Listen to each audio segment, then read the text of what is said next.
What is up, wrestling fans? Welcome to a jam-packed episode of the Smark Out Moment Smack Talk podcast, Hot Tags number 634. I'm your host, as always, Tony Mango. Joining me, as always, Robert E. Felice. Hello. And Callum Wiggins. Yeah, you should not approach these tags without gloves. Very much so. Maybe like one of those heat shield masks, maybe. I don't know, those lead shields that they put on you when you're getting like an x-ray done. It's this is a spicy edition for this. We've got, we started out this week with a couple interesting ones, and a few days ago we had a couple really big ones, and then we had a massive one to add to that. So I have no idea what thumbnail I'm going to go with for this, with the main keywords are going to be on there.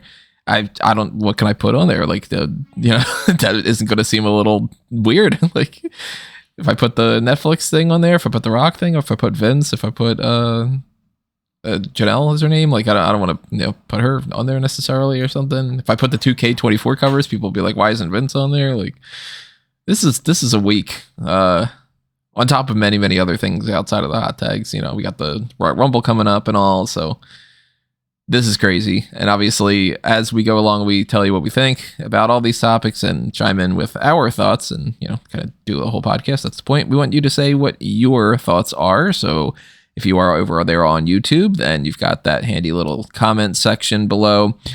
Make sure that you talk about whatever it is. Ideally, tag like the spots. Like I always like it when people tag like, 6 minutes and 50 seconds in, and then they say like, in relation to that, like, I think this is so just for, for context, but in any way that you can tell us what you're thinking. Maybe if you're listening to us on Spotify or whatever, if you don't want to hop on over to YouTube, then, send a tweet, post something on the page on smarkoutmoment.com, do something over on the Megamaniacs Facebook group, or you can also join our new Discord, because that is another thing that's happening in this crazy busy week. You can see the link on YouTube right now. If you are on the audio only streams, head on over to smarkoutmoment.com. And by the time that you're listening to this, I will end up having a post up about joining the Discord server. A friend of mine and I worked on that over the past week, and it's kind of bare bones a little bit right now. We don't have much going on. I added all the channels. He's added a bunch of emojis, and he set up like the watch party section, but right now, the game plan is to just see how many people want to join in and what they want to do, but we might have some kind of watch party things for Raw, NXT, SmackDown, maybe AEW too, that he might be hosting. We've got the option of potentially doing like the fan announce table things, where if we do like, we can kind of get around the copyright thing in some ways like that. I don't know, future episodes that we have like music going on where we would worried about the copyright stuff. Maybe we do it that way. Maybe this transitions even how we do the YouTube live stuff. I don't know, but plenty of people have been asking for Discord for a long time, and it's not something that I am super tapped into, but now's the time. Let's go ahead and try it. So if you want to be on that Discord server, then you've got your link there. And if you can't find it for some reason, let me know and I'll post it on like the YouTube thing or something like that. I don't know. But also keep in mind that we've got the Darkcasts, we got the Patreon, Pick Your Poison stuff. Same thing on the YouTube channel membership. A little thanks button will help us out. Redbubble and TeePublic for merchandise.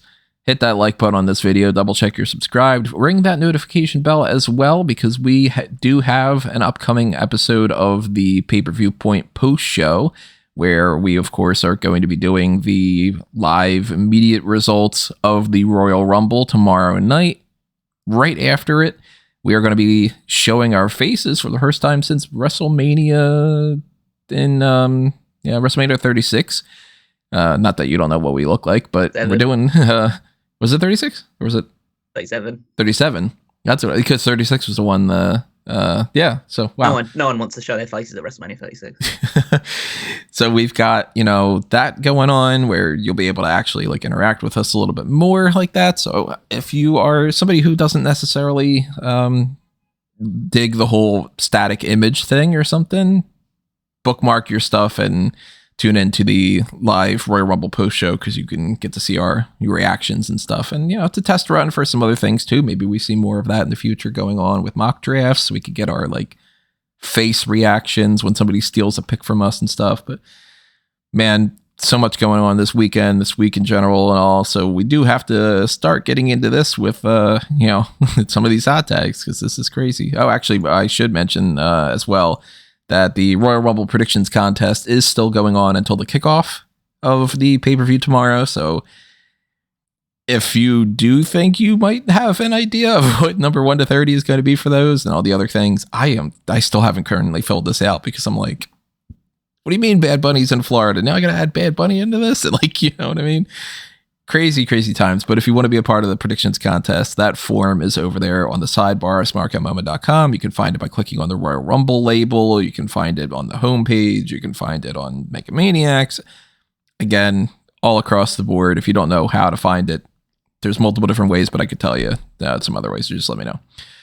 Hot tags. Man, I don't even know exactly where to start here. Do we start with the little things to get them out of the way? Do we start with the big things? I'm thinking maybe we should do some of the small things just to kind of check them off. Oscar nominations happened over the past couple days, and Iron Claw, unfortunately, not nominated for anything at all. Just completely snubbed. Not the only snub that's out there. If we got into the movie side of things, which of course, it's more fanboysanonymous.com related, but I'm, surprised about Margot Robbie not getting nominated for Best Actress and Greta not being nominated for Best Director. And I still think that there's plenty other movies that should be nominated for other things and stuff, but for the wrestling fans, that sucks. Iron Claw was good, and they didn't get any nominations. Not supporting actor, not adapted screenplay, anything like that. Not to say I'm super surprised, but I'm bummed about that. How you guys feel? Wait, neither of you have seen it, right? I haven't seen it yet, and I don't think Callum has either, but I'll say that given the praise it received, I felt as though it would be more likely that it could receive the nomination, but I wasn't expecting it from the beginning, so I'm not really worried about it too much. Yeah, as I haven't seen it, so I can't judge it one way or the other. But it's, as I heard they got very good praise, but I can't say that I'm desperately surprised that a wrestling movie didn't get nominated for an Oscar. It's not a super common occurrence, so so I can't say that, especially with all the other ones that were listed, that one failed to make it there. And apparently Natty is working on producing a Hart Family movie with which one of the Culkins was it? Rory or Kieran? I think it's Rory. No, it's the other one. Oh, it's not Kieran. It's not Kieran. It's not Macaulay. So it's Rory, right? Yeah. Which the picture that she had put up there, I was like, oh, with the long hair, I could kind of see him playing Bret Hart, maybe, or maybe Owen. He changed his hair a little bit, and maybe, I don't know. I'm down for a Hart Family movie. I don't know what the necessary story elements would be, if they would touch on the Montreal Screwjob, or if they would touch on Owen Hart's death, or if they would talk on... If you're not going to touch on Owen Hart's death, you don't touch the Hart Family, I think.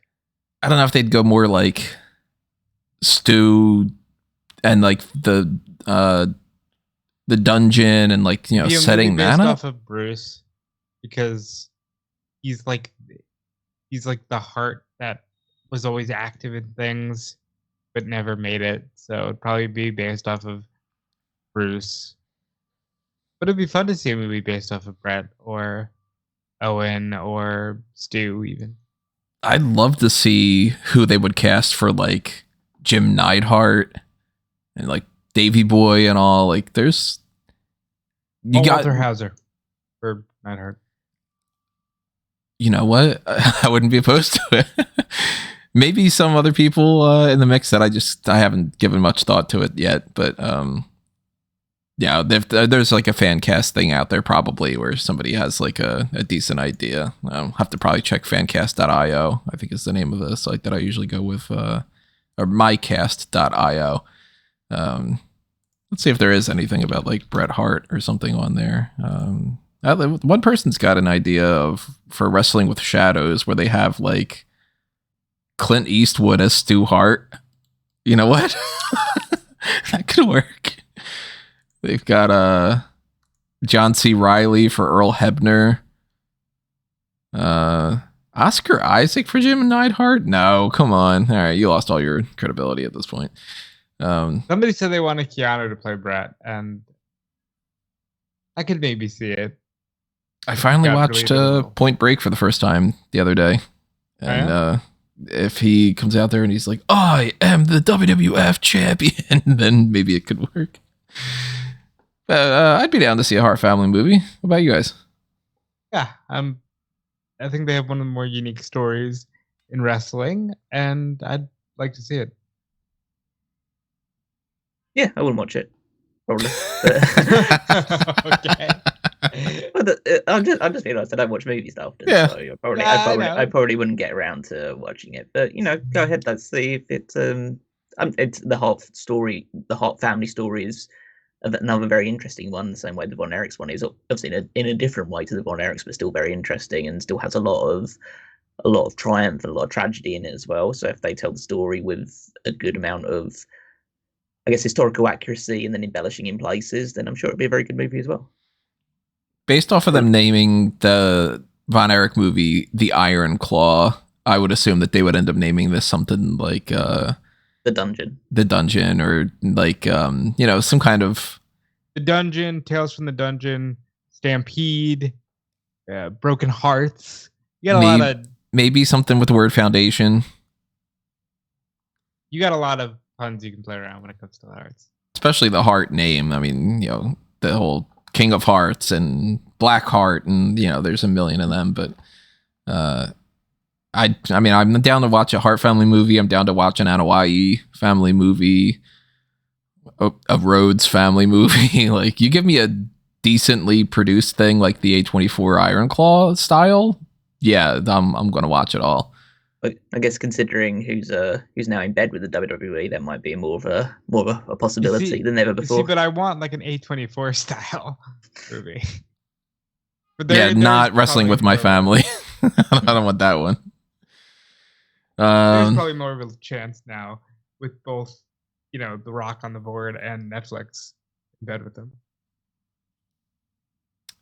We're going to put a pin on that one. Talk about that in a little bit. Real quick mention of something that we don't really need to get too much into, but we like to update you on new different things like trademarks and announcements of pay-per-views and stuff like that. So NXT Battleground 2024 is coming to the Enmarket Arena in Savannah, Georgia, May 26th. If you're in that area and if you want to get tickets, they go on sale pretty soon. I think it's like February 2nd or so is when they go on sale. So it was literally the site of Dynamite this past Wednesday, so that's a nice sized venue for them. Cool. And I mean, I like how they were repurposing Battleground as an NXT thing. It's not my favorite name of all, but it works. So, of course, you could already see that on smarkmoment.com. That information is already out there that I basically just said because we don't know anything about the card yet. But Battleground 2024, keep your eyes peeled for May 26th. Let's talk about another one of these. It was going to be a bigger topic up until everything else happened this week. But Kevin Patrick has been not only taken away from his SmackDown commentary position, but released from WWE. And it started out as just like, oh, he's being moved out of the commentary position. I wonder who they're going to get to fill in and if they're going to use him just, I guess, for the pre-show panel, maybe back to the interviewer side of things, maybe put him on NXT and, move Vic Joseph up or something. It's interesting that they go from being like, we like this guy. We want him on pre-show panels across the board. We want him on main roster commentary. We want him to do, studio work, interview stuff, YouTube videos. Big fans of him, and then they go, I don't know about that commentary role. And then they go, you know what? As we're saying that, fuck them. Like, just release them entirely. Maybe they just figured, if we're going to do one thing, we might as well do all of it. But all of us have said before with like the end of the year awards and stuff, none of us have been super impressed with Kevin Patrick on commentary. And we don't want to obviously see somebody lose their job. So that's a disappointment and it sucks for him. But he's got some other hosting gigs and I think it's like ESPN or something. Then he hosts like soccer or he does something like that. He's a soccer commentator, and I didn't think he was that bad that he got released quicker than some who have been worse than him. But I guess it was just they canceled the podcast. They didn't have anything for him to do. Rather than put him back in a backstage role, just do the deed. But I thought it was kind of unfortunate.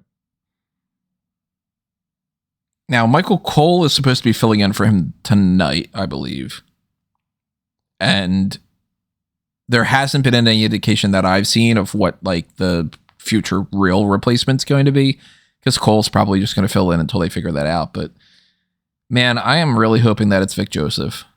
The guy is way too good to just continue to be ignored on NXT. And maybe he wants to be on NXT because he doesn't have to travel as much or something. Maybe that's the reason why not. But I also don't know if they move Vic Joseph up, who gets put next to Booker T, because you got to find somebody for that role. Can't just be Booker. Imagine NXT where it's just Booker and he's just howdy's Big Scotty and like the whole thing. It wouldn't possibly work. So who do you think might fill that position, and how are they going to balance it out in NXT? I said this on Twitter. I thought Byron would just get the spot since he'd had the spot previously. But of course, I'd rather for SmackDown or for NXT. For SmackDown. But of course, I'd rather Vic Joseph just get the spot. But I thought it'd be nice to send Kevin down to NXT. But if Vic gets a spot, I don't know who you would send it as his replacement. Yes, I mean Vic is the ready-made replacement. So he's been doing the job in NXT for a long time. So as long as he would be happy with the idea of traveling around with the SmackDown brand, then I think that would be the obvious choice. If they want to keep him there and they think that he's like now tied to, like, he's the voice of NXT and will be long term, then they would, if they're looking for, or if they want to go someone that's invariably in house right now, then the obvious choice is Byron Saxton. Well, obviously the obvious choice is Michael Cole, but it's whether they just want to keep. The longer they just do that, the more it'll find it harder and harder to replace or to eventually move Michael Cole out of that position when they eventually have to move away from him, or he goes into a more productorial role, directorial role behind the scenes. So they should really be trying to start the transition process, and likely Kevin Patrick was part of that before plans changed. I mean, if I were them, I would consider Vader Scott as an outsider coming in. I absolutely would as well, because as a company that is very much, well, at least on the surface, pushing women's wrestling a lot more, to have a female voice on commentary that is doing this a lot and is very competent at that role would be a good sign for them. I don't think she's not really play-by-play as much as she is colour, so it might be a case that you'd need to have still someone to come in to do the play-by-play stuff. But yeah, I think that they should at least broach that opportunity of having a female voice on commentary, as opposed to just it's such a very male-dominated aspect of wrestling. That's, I think, one of the trickiest parts is there are a lot of people that could potentially fill in for color commentary. Even like Byron, I think, is more of a color commentator than a play-by-play guy. And you can insert a legend, or you could even have like a revolving door from week to week if you don't have like a permanent person. If say the scenario is different and Wade Barrett decided not to be, I hope that was not the case, but if let's just say Booker T, let's put the focus back on NXT.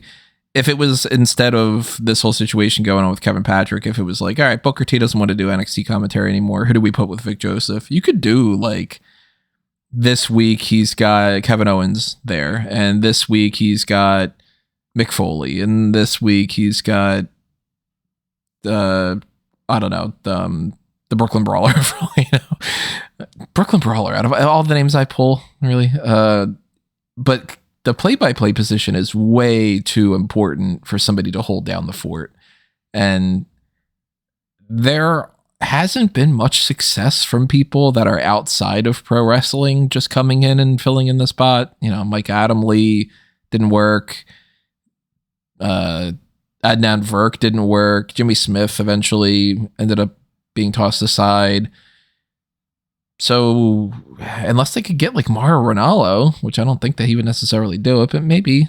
I mean, they're now in this partnership with TKO, which means that they could try and bring some UFC commentators in to do this role instead. I wonder if any of them would actually know like the moves and stuff enough to be able to do that. They probably wouldn't, but I imagine that. I mean, some people have transitioned from like Mauro did a lot of MMA fighting commentary as well. And boxing, MMA, yeah. So there is essentially, if you're good at it, you can learn it. So if someone is willing to learn and be in that position, then I wouldn't be surprised, especially if it's if in the future, let's say it's like a Raw gig and then you're again part of the Netflix thing, or SmackDown, you still get on USA. Like, it's to be part of like a big, like, established show on television. I'm sure somebody that is good at commentary for another sport, but would be passionate enough to learn about wrestling and wouldn't see it as a kind of like, it's just wrestling, would be able to fill that position eventually. But, you know, if we're talking about the immediacy, the only person that can really do that for WWE right now is Vic Joseph and Michael Cole. So it's kind of a toss up between two of them, whether you just want to stretch Michael Cole even thinner, or you want to give Vic Joseph an opportunity on one of the main roster shows.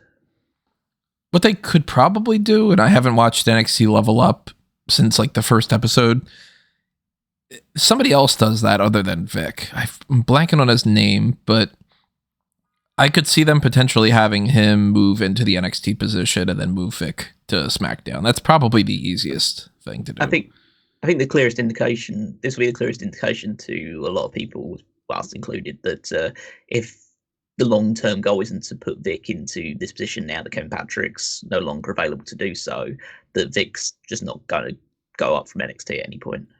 Probably, because then it's either he doesn't want to do that or they don't see him in that spot, which you would think it would be like, that's crazy that they wouldn't potentially see him. But then again, this is the company that released Mackenzie Mitchell, which is like, she's very clearly the best interviewer and they got rid of her. So I don't know, but maybe I should hit up a former Smark Out Moment member, Walker Stewart, and be like, hey, you want to get out of your Wrestle Kingdom, or your New Japan deal and switch over there?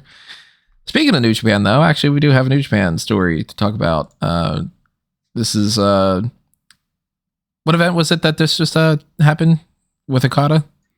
Oh, I need to check that out quickly because they have so many different names for all of their stuff.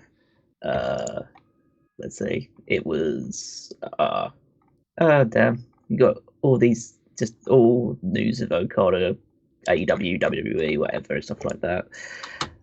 What was it? What was the last event? I'll get up on New Japan stuff instead. That's usually the simplest way of doing it.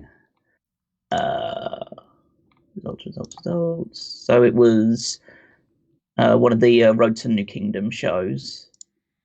Road to the New Beginning shows, should I say. So this was on the 24th. So yeah, it was just like one of their like just random tour shows that they decided to switch the Never Openweight 6-man tag team championship match on there. So Okada's team, they were the current Never Openweight 6-man tag team champions. Him, Hiroshi Tanahashi, and Tomohiro Ishii, they successfully defended the belts on that night against the Mighty Don't Kneels, Mikey Nichols, Shane Haste, and Kosei Fujita, with Okada getting the pin, because obviously. And then Okada post the victory announced that he would be surrendering his third of the championship. So my assumption, they haven't made it absolutely explicitly clear, but my assumption is that they will just have someone come in to replace Okada within the team with Ishii and Tanahashi, presumably someone else from the Chaos stable will just fill in for him. Right now, I don't know who that would necessarily be because there's a few people, but it would seem like a bit of a weird one to, take Okada out and put Toru Yano in instead.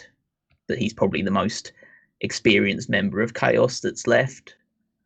Essentially no one can kind of fill Okada's place to make this more of a super team, but maybe they'd go with someone like Shota Umino because he's kind of attached to them, but not really. It's kind of a weird thing for him, but he would be, if they see him as a future star for the company, then that would be something.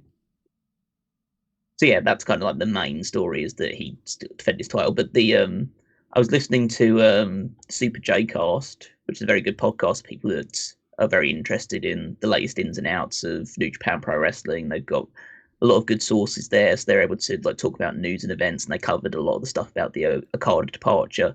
And in one of their most recent podcasts, they spoke about the this match, but also talked about the wider discussions between Okada and the New Japan office and the New Japan locker room and all that stuff.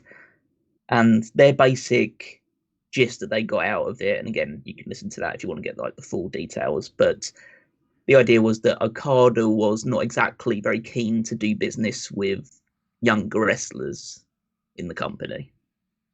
And the idea that essentially he had been telling the office of New Japan, the New Japan office and the board and the higher ups for the last few months that he was going to re-sign. But then he was telling his friends and confidants and other stuff that he was planning on leaving. And so the idea that big announcement came out and it shocked everyone, and that New Japan said they were kind of surprised and unfortunate to have to change a lot of things because of it, could actually be more accurate than we actually thought it might be. Rather than just a saving face tactic, they might have actually been pretty blindsided by the news that Okada said that he was going to leave.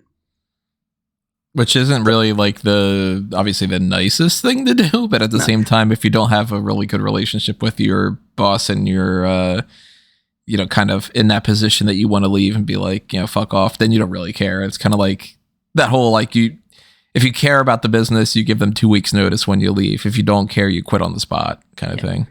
I mean, Okada is giving them the matches in February, so he's not leaving immediately, even though his contract, he technically can leave at the end of January. That's when his contract is done, or his commitment can technically be done. He has committed to some matches in February, which, funny enough, I also saw that Tama Tonga has got a match booked in New Japan in February as well, despite the fact that he has also left the company now. So yeah, Gorillas of Destiny are reunited for a match on that show. So he's not 100% out of New Japan yet as well. But yeah, I think it's just quite interesting that Okada, and I say it's interesting because you want in kind of the optimal world, or your ideal utopian world, the top stars like Okada would utilize the last 3 to 6 months of their time in the company in order to help put over some new talent and help put the company on the best foot for his departure. But he basically said, yeah, I'm just going to work with the same guys that I've always worked with and just going to have the matches that I want to have. I'm going to be the 6-man tag team champion, not get involved in too many singles matches, going to save my body to the run up to my departure. And then I'm just going to go to someone who gives me the most amount of money and leave you guys with a black hole that you have no means of filling right now. You know what, though? When you describe that makes me go, I think he has a good shot of landing in WWE.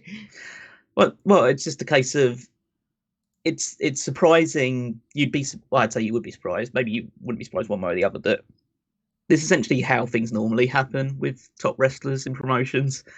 There isn't often a big a big desire to put loads of people over. I mean, Will Ospreay is basically going out on after loss after loss after loss. Like he put Josh Alexander over in TNA. That's how much he's willing to just like do the business before going into AEW, because he knows that as soon as he's in AEW, he can just hit the ground running and will be a big star immediately there. Every generation is different though, because some get really passionate about, I'm not going to be like the generation before me, I'm going to put everybody over. And then there will be some that are just like, no, I know my worth and I have to save those losses.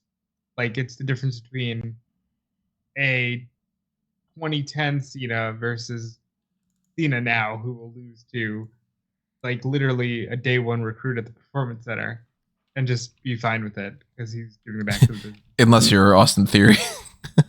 And then if he's like, I'm going to lose to you, but I'm going to bury you ahead of time, make sure you can't come back from it. Well, then I think that's why he's okay with losing to these people, because he's just like, I'm John Cena. I can lose to whoever I want. Like, I think that might be what Okada is avoiding here, where he's like, no, I want these losses to matter. There are just like a few like little interesting wrinkles that I got from that podcast, and yeah, as I say, it's quite like common in Japan for this stuff to happen. I mean, we talk about like Great Muta, like on his way out of that as well, just like beating loads of people, and like he was world champion like a year and a half before he retired as well, even though he was in his like 60s and could barely move. It's like, so yeah, it's not like the most surprising thing in the world, but it is interesting that like that's probably a big reason why New Japan is now facing like the void at the top of the card that they're now facing without a card there, is because yeah, he at least in part he didn't play a big active role in trying to get some new stars over. So Rob, did you give you a prediction of who you think might fill in that third of that championship? Oh, Callum had a good pick with Shooter. I think, you know, there's so many people right now that are just floating. Maybe you can have Kiyomiya is still firmly Noah, right? He's still signed with Noah, yeah, but he still does stuff for New Japan. It could be him because he seemed like he was being groomed for that spot. I don't know. It'll be interesting to see though, because again, you can't replace Okada. So I'm looking at all the members of Chaos right now to see who it might be. So people that are technically members of Chaos are Hiroki Goto, who is like an established name. Him and Yoshihashi were recently the tag team champions, so you could slot one of those into there. Yo, Toru Yano, Rocky Romero, and technically Wheeler Yuta is considered part of Chaos, even though he's you know, Blackpool Combat Club. Yeah, which is weird. It might just be a carryover from him technically being part of the best friends at one point, and therefore he was inducted into Chaos. That's exactly what it is. So I presume it might just be a case that it hasn't been updated on the website properly. And then members of the kind of New Japan main unit, which is like the one that Tanahashi's involved in. You've got like El Phantasmo, but he's doing stuff with Goddess of Destiny right now. Hiroshi Tenzan, Master Watto, who's injured, so he can't be him. Kojima, he's kind of not really doing that much stuff in New Japan at the moment anyway. Taguchi, who's a comedy character. Shota, Tiger Mask, who's like so old now. And then basically all of the young lions. So yeah, realistically, the only real options are go with one of Yano, Goto, and Yoshihashi from Chaos. So you go with Shota Umino if you want to just put a new guy into the mix there. So yeah, I think that's probably it. Unless they've got someone else from outside the company they're going to throw into it. So then that covers all of those smaller topics except for one of them that, again, could have been a bigger topic on a different week, but the return of the AEW Rankings system, which one of the stories that came out around this is that it went away because of CM Punk's influence, which of course, you know, allegedly, we don't know if that's like a guarantee that that's true or not, but I'm for and against this in some ways. I'm for it in the sense that it always gave AEW something different to stand out from WWE and to have that more sports oriented feel where, you know, you can say like, well, why do I want to watch AEW if I want to watch WWE? It's the same thing. You go and have something a little bit different. Maybe that's the reason why you like that better, or just, you know, to change up the pace a little bit. But at the same time, I never really liked the rankings. And I do feel like it's a little bit of a crutch at times to fall into the trap that Tony Khan really like. We know that he really likes numbers and he really likes spreadsheets, and it can work really well if it's applied in the right way, but it can also just become kind of a boring booking scenario where, like, I could see them falling into a trap where they just go, well, we need to have this person win matches for the sake of getting numbers, so let's put them on Rampage and have them up against nobodies, the way that they used to do with AEW Dark, or like, you know, AEW Dark Elevation, where suddenly it's like, oh, that person's got a 15-1 record right now. That puts them in line for a TNT title shot, and it's like, well, who did they beat out of those 15? Did they beat Mike Sydal on an episode of Rampage? I don't fucking care, you know? So I'm hoping that they don't have that issue. I'm hoping that it's more fluid, a little less rigid, and it's not necessarily like, well, Hangman Adam Page has one less win than Wardlow, so he can't get that title shot. But then it kind of defeats the purpose of the rankings a little bit, doesn't it? Kind of damned if you do, damned if you don't. Yeah, I think that if you are going to implement a ranking system, you need to commit to it pretty wholeheartedly. Like, you can't just like draw in and out the lines as in which you please, because that's the same thing that we've always criticised WWE for, with the things like, oh, if you're going to have a brand split, you can't have people jumping between brands all the time.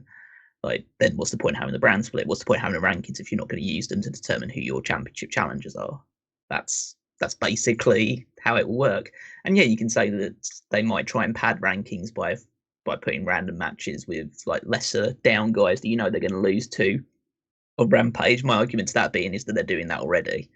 So why not just attach numbers to it?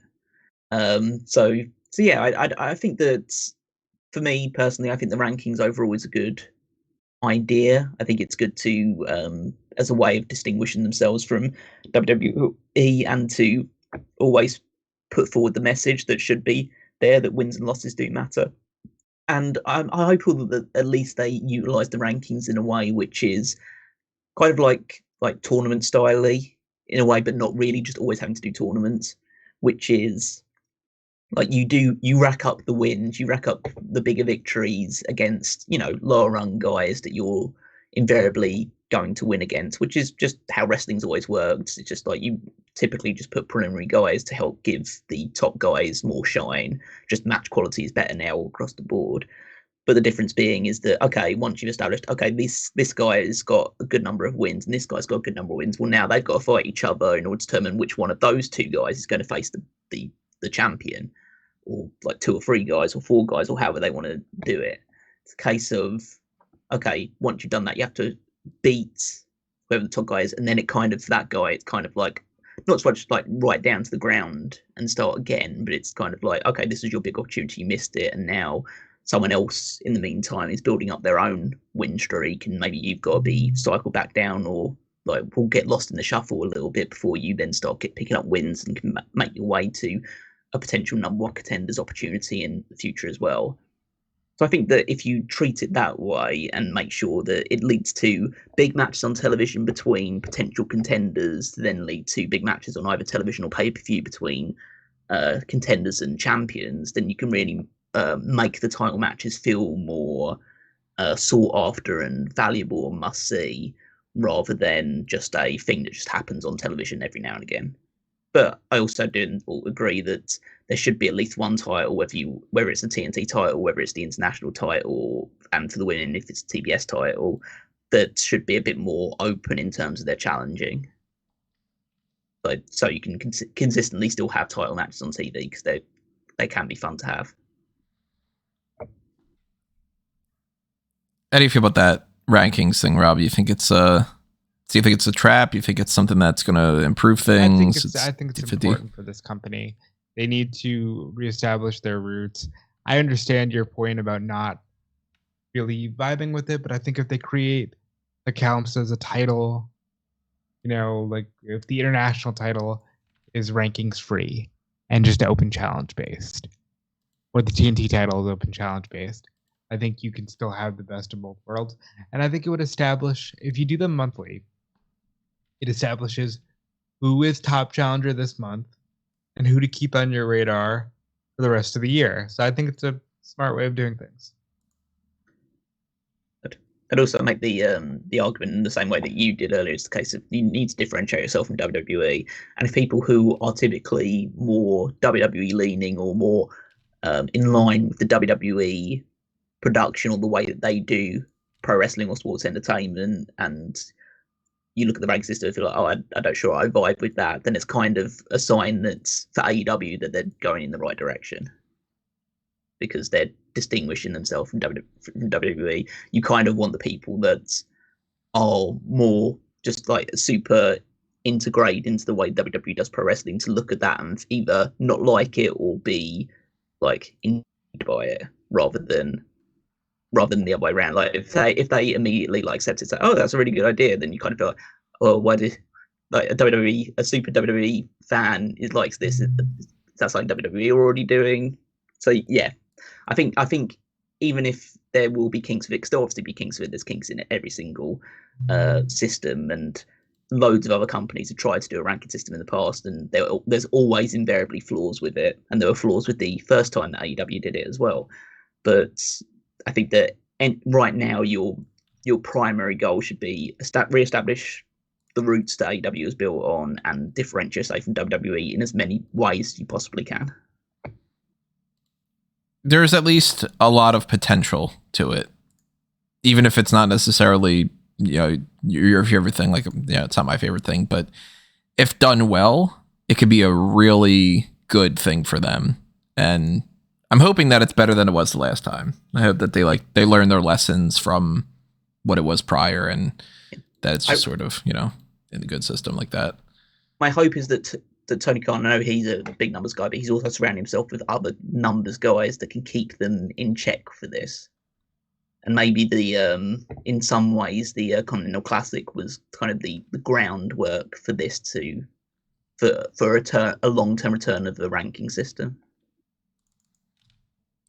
Is there any kind of indication of like how? Because I actually skipped through Dynamite quite a bit this week. So January 31st, isn't it? 31st is when they're going to like restart. Is it restarting with like zeroed out, or is it going to be? So I mean, technically, they're still getting numbers at the start of this year. So because they've already been saying stuff on Rampage, not on Rampage, on Dynamite and other shows about how they're like 3-0, like both Swerve and Hangman are 3-0 at the start of the year. So on the 31st January is when they're going to do the first announcement of what the rankings are. So where people are positioned on the rankings based on their current win-loss records from the start of this year. But as was before the case, all win-loss records reset at the start of the year. So that means that Page right now is on 3-0, Swerve's on 3-0. Nothing they did prior to the start of 2024 will count into their rankings. Oh, we'll see how the rankings end up influencing some of the booking, and if we had any kind of easier booking, or if it ends up being more confusing than anything else. I guess let's talk about this one. This could have been another big one as well, but let's get into the WWE 2K24 covers. Cody Rhodes, the cover art for the main standard edition. Bianca Belair and Rhea Ripley on the, the special edition? I forget the naming that they're calling it. The deluxe edition, I think. Deluxe edition, yeah, that's right. And then there's the 40 years of WrestleMania little cover that they've got going on here for, it's not really like, the same kind of thing, but it is something that they decided, who's going to be on this for 2K24. And first things first, Cody. I think we probably would all agree. It makes perfect sense for him to be on it, right?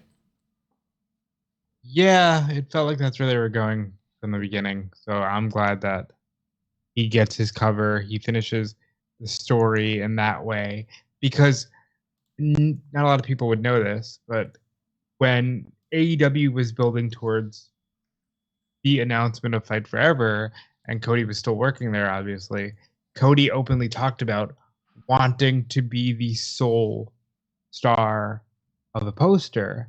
And he openly said on the AEW Unrestricted podcast that that was something he wasn't necessarily down with about AEW, was how they kind of get everybody on their posters. He really likes that idea of, no, you're the guy, you're the one on the poster. So I'm sure this means a lot for him.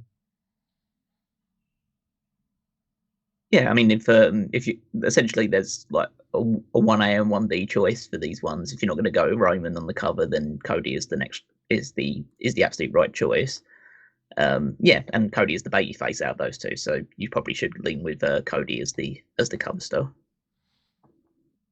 I think Bianca and Rhea makes perfect sense for those two. They were both champions for the majority of the year. They both had great runs leading up to that. They're both stars of, we've had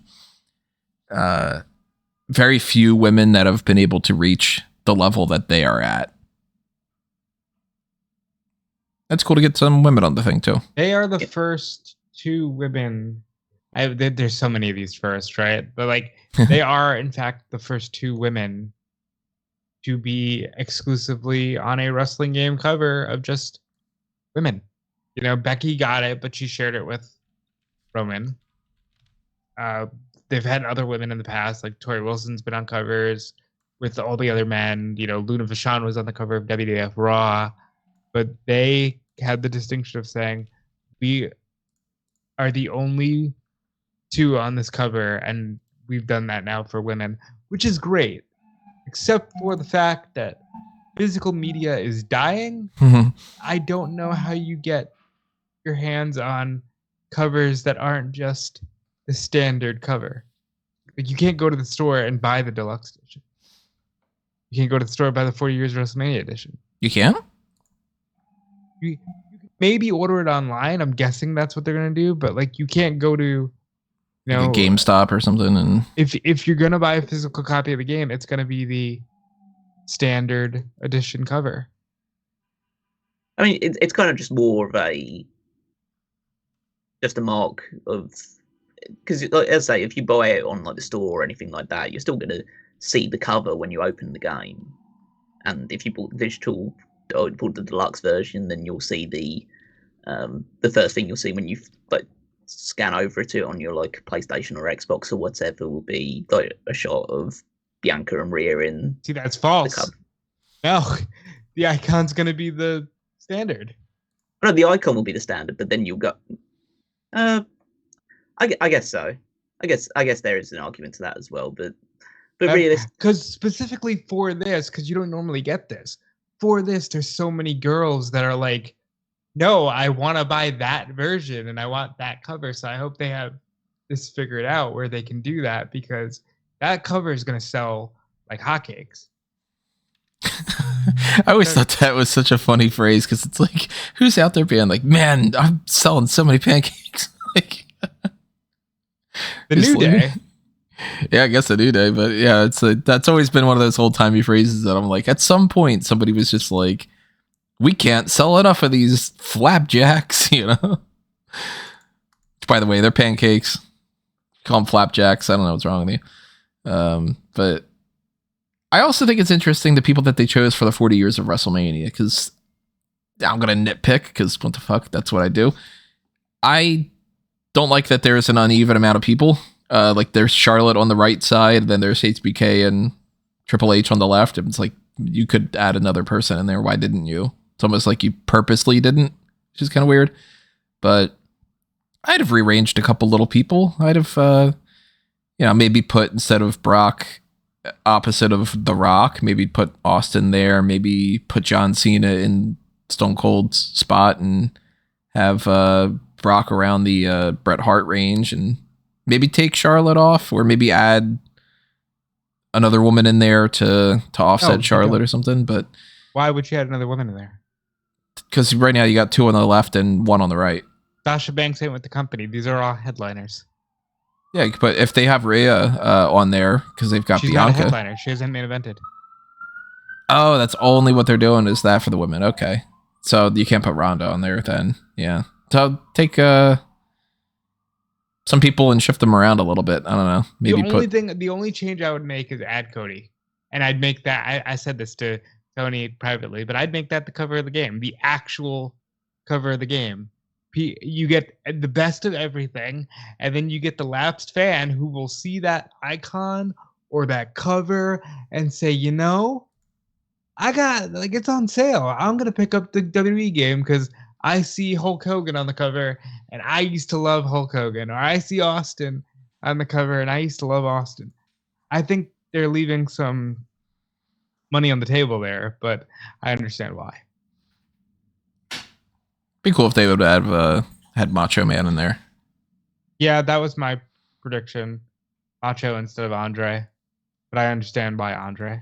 Yeah, I mean, you can't really go against the Andre thing with Andre and Hogan. Anybody you think should have been on there? You know, a missing element or anything along those lines, Callum? I mean, I don't care enough to suggest one. So, fair enough. I think it'll be quite interesting to see how they do this, like 40 years WrestleMania mode. If they, like you say, if Sasha Banks ends up being Mercedes Moné in AEW instead, then they can't do Bianca Belair versus Sasha Banks. They'll do Bianca and Becky at 38. They just won't do the main event. And then you can't do the very first women's main event because Ronda's not in the company. And I'm guessing they might get a deal. Ronda. Well, yeah, they don't need to work out a separate deal with her, so like they can use her likeness in the game, and if she agrees to that, then they can do the WrestleMania 35 main event. But yeah, it'll be interesting to see like what names they can and can't get based on like who's got commitments to what company. It's interesting because like the 30 years WrestleMania from 10 years ago, like that had Edge in the game. You probably won't be there. That had Ric Flair, Macho Man, Ric Flair, Shawn Michaels. That probably isn't happening, which is a huge blow to that year. But actually, I don't know. I guess, unfortunately, your WrestleMania 24 representation is probably Orton, Cena, Triple H, because you can't do Edge and Taker either. Unless they had worked on that enough that they just kind of have Edge in the game and they're not really advertising it. Because you got to figure this was also in a development before Edge. That is true. Man. That is true. It's all dependent on contracts and whether like AEW would like as part of like him signing a deal with AEW that his likeness can't be used in any WWE media at the moment, or for like their games or anything along those lines. But you know, probably with his status, he probably would have had a contract which would have allowed that to happen if he so wished to. So we'll see. We don't know about things like can any of Daniel Bryan's moments be shown in that? Obviously, we know now that CM Punk can. So,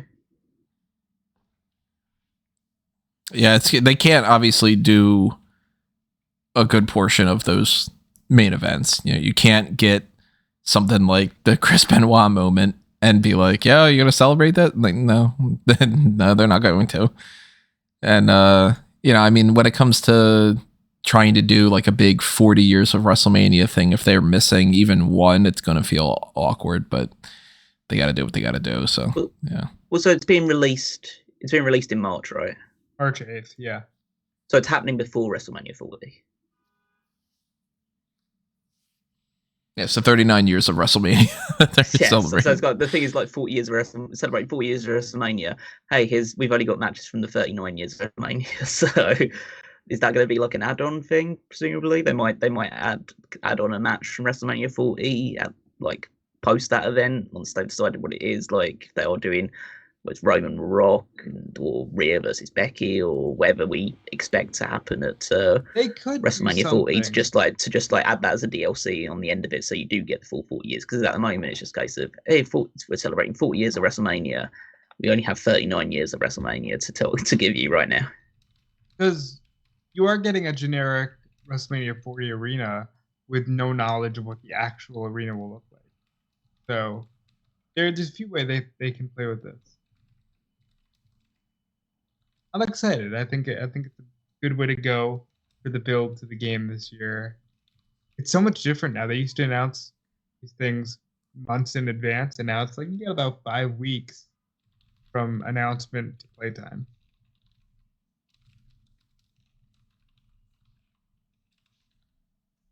All right, so we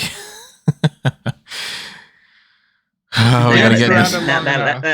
Now let's sit down. Yeah. Yeah. We've danced around it long enough. I guess we should be adults now. Let's put it this way: we did 55 minutes of this podcast so far. We've been doing a lot of 2-hour kind of edition hot tags, and it's almost like, all right, hour 2.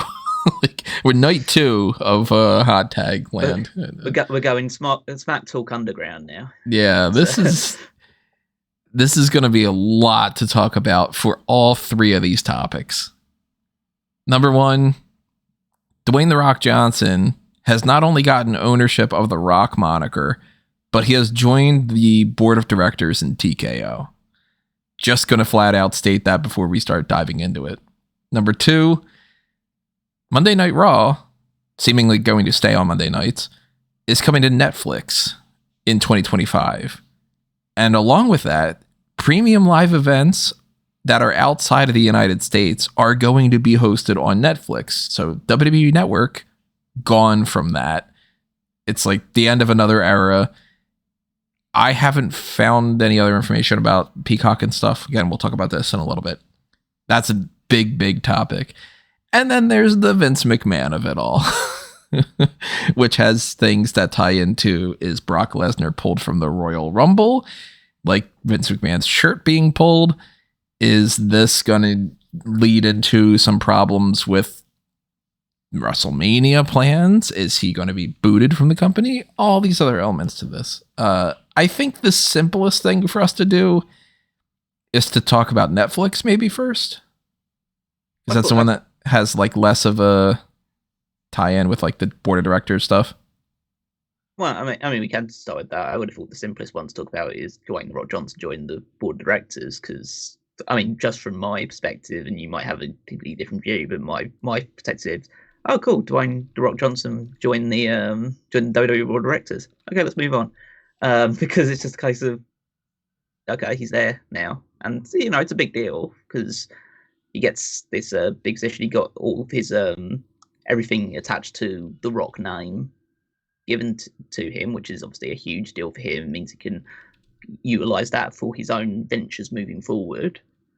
But I just feel like it's just another really big name who's clearly been attached to WWE for his entire career, just joining the board of directors. I don't see any kind of massive long-term ramifications to it, at least not yet, because he's just a member of the board like a lot of other nameless faces on that board, except that we know his name and his face.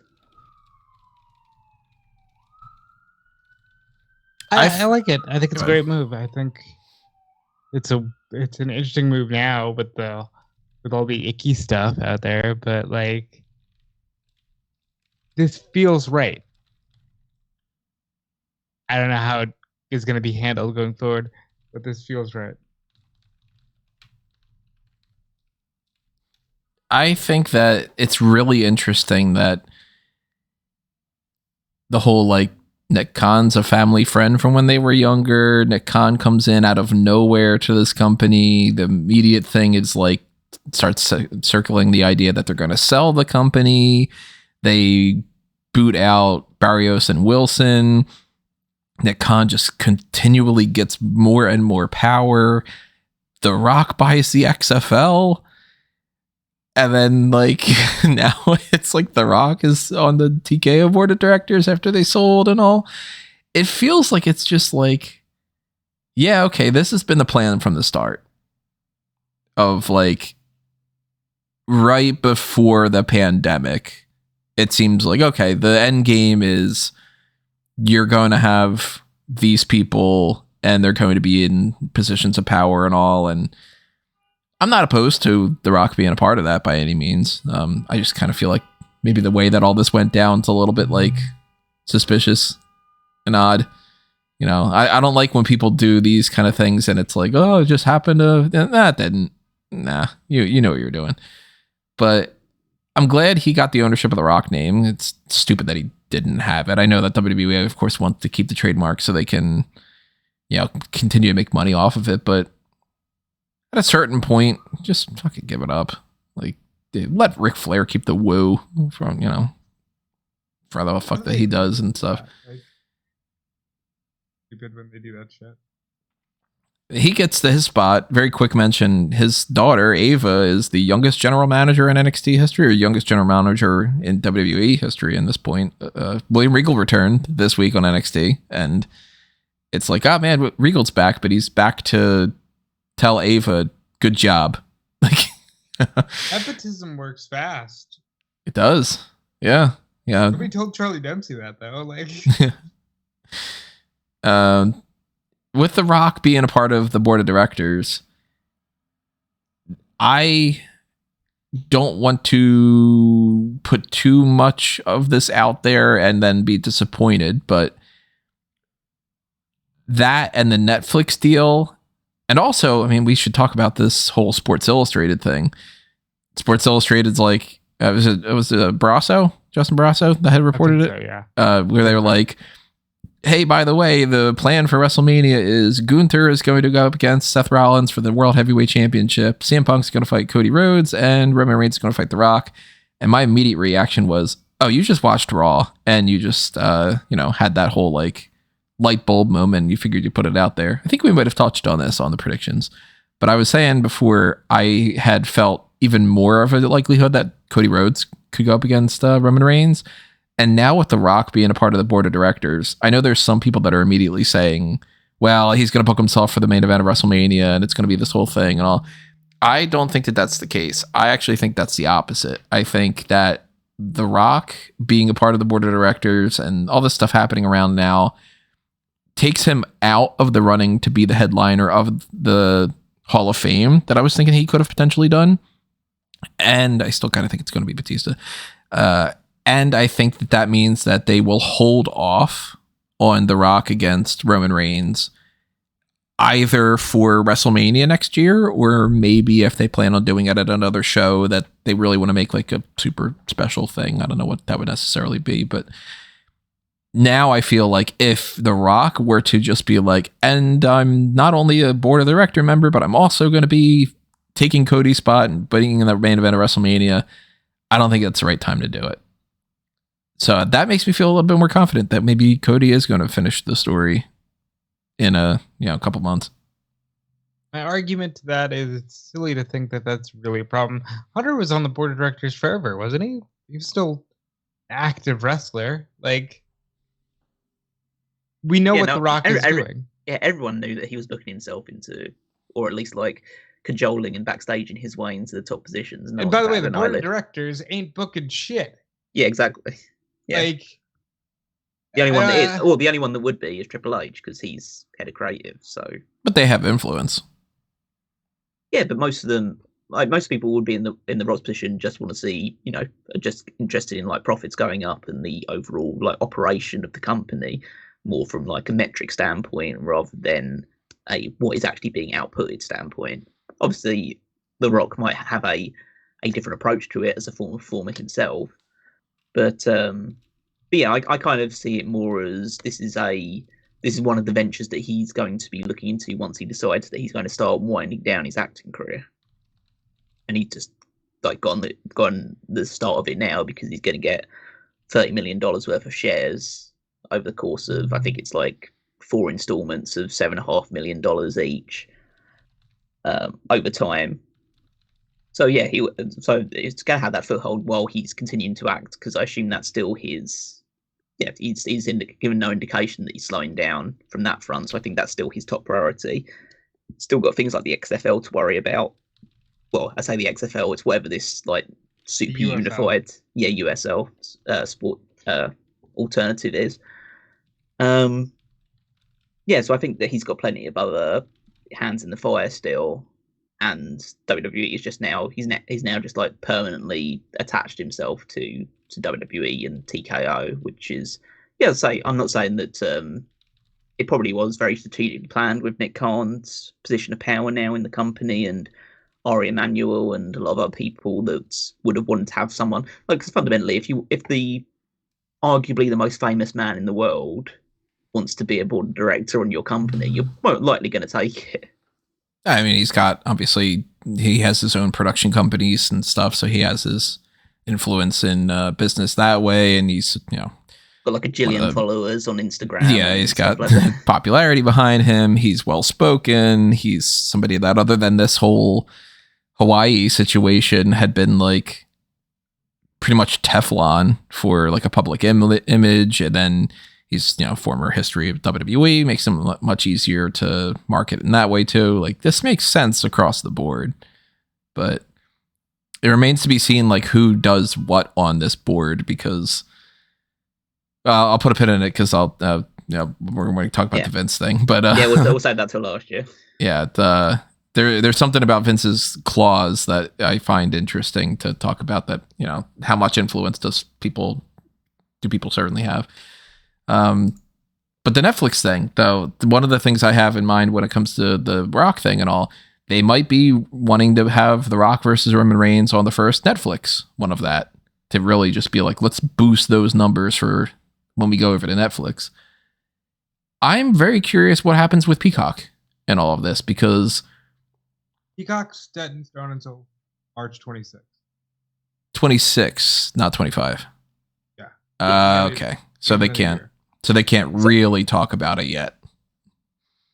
So with the kind of the additional pay-per-views, I mean, talk about with the US stuff, it's all going live in January of 25, and the same thing with the international. But the international one is along the lines of you get Netflix is going to be the home not only of Raw but also SmackDown and NXT. Oh, and Netflix will also be the home of all of the international pay-per-views. So basically, the WWE Network internationally is about to die. And Netflix will be the new destination for all of that stuff instead. So essentially, Netflix will become our Peacock. With also the TV content. Yep, all TV content. Is that going to be live for the TV content internationally? Yeah, everything's going to be live. So you have your Netflix subscription and you're good for everything. Yeah, I presume that's going up significantly by the time 2025 rolls around. It kind of seems like that's the case just everywhere. Like Netflix, every couple months, it's like, hey, like the Disney Plus thing where they're like, we're going to add another $1. And you're like, motherfuckers, we don't want to do that. And then they're like, yeah, but you know what? How about we have a second $1? Like, so this is for like a dark cast when we're just shooting the shit. But I did the math yesterday on how much I'm actually paying in monthly subscription fees. It's scary, folks. Is that for all just like streaming, or is it for all things like Adobe and for streaming, for music, for Patreon? It's scary, folks. Dudefleece.com. Not yet. It's scary, folks. Beware of your wallet. They've at least been nice enough to reimburse for the Dudefleece. But I mean, let's talk about the deal a bit more strictly. So the deal itself is a 10-year deal, at least like on the surface immediately. 10-year deal worth $5 billion. It's isn't it a 5-year deal with the option of continuing more? It's a 10-year deal with Netflix having Netflix can opt out after 5 years. Oh, okay, that's what it is. Yeah.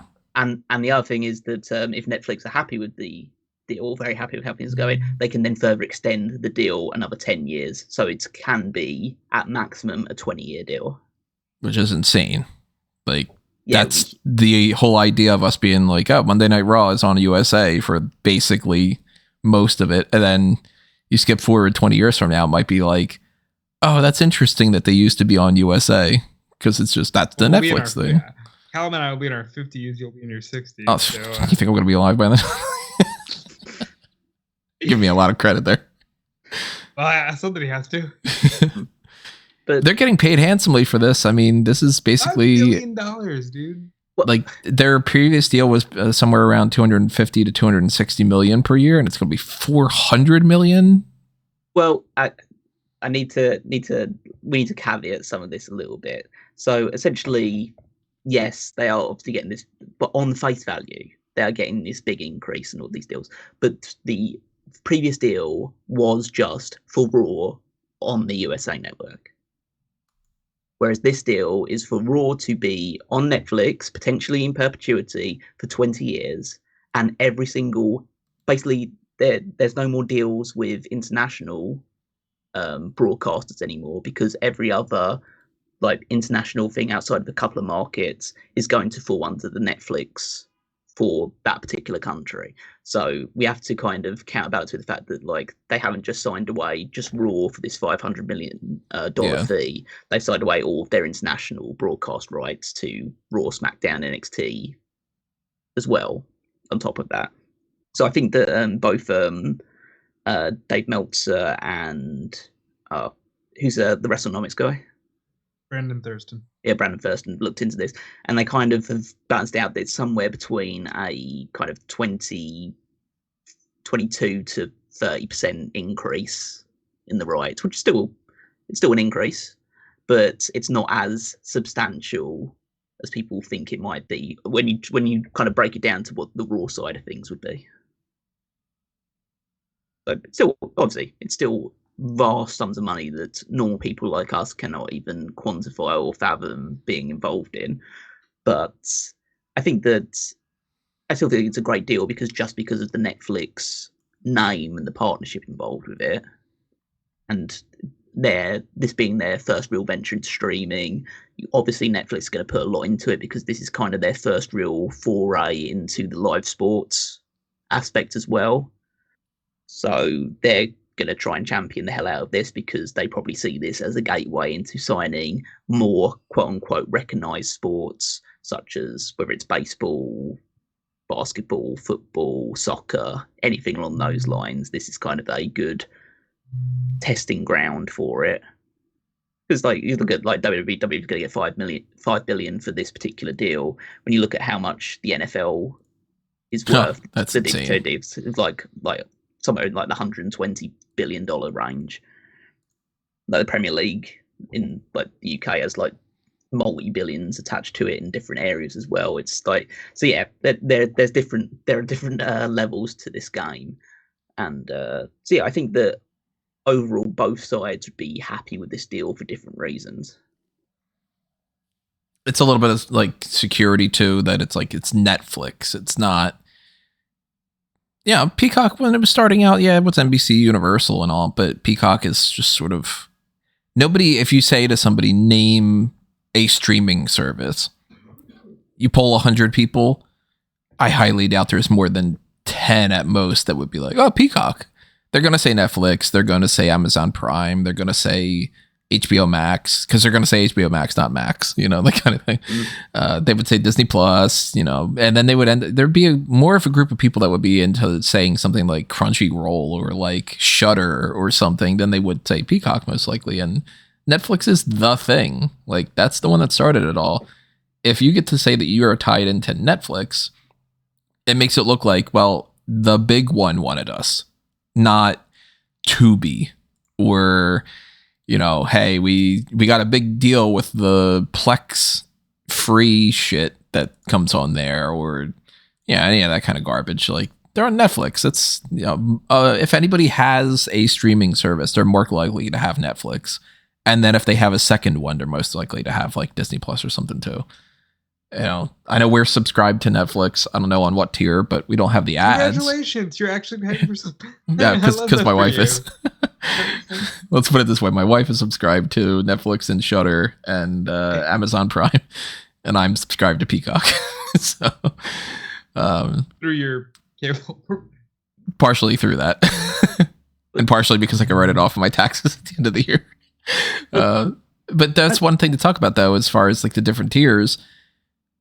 The ad-free tier and the commercials. And the one thing that seems to be the idea going forward is no commercials on the ad-free tier. We won't get commercials on Monday Night Raw anymore. Instead, what we'll get is, okay, well, we're going to have a commercial break here, so we're not going to put a match here. So we're going to do a video package.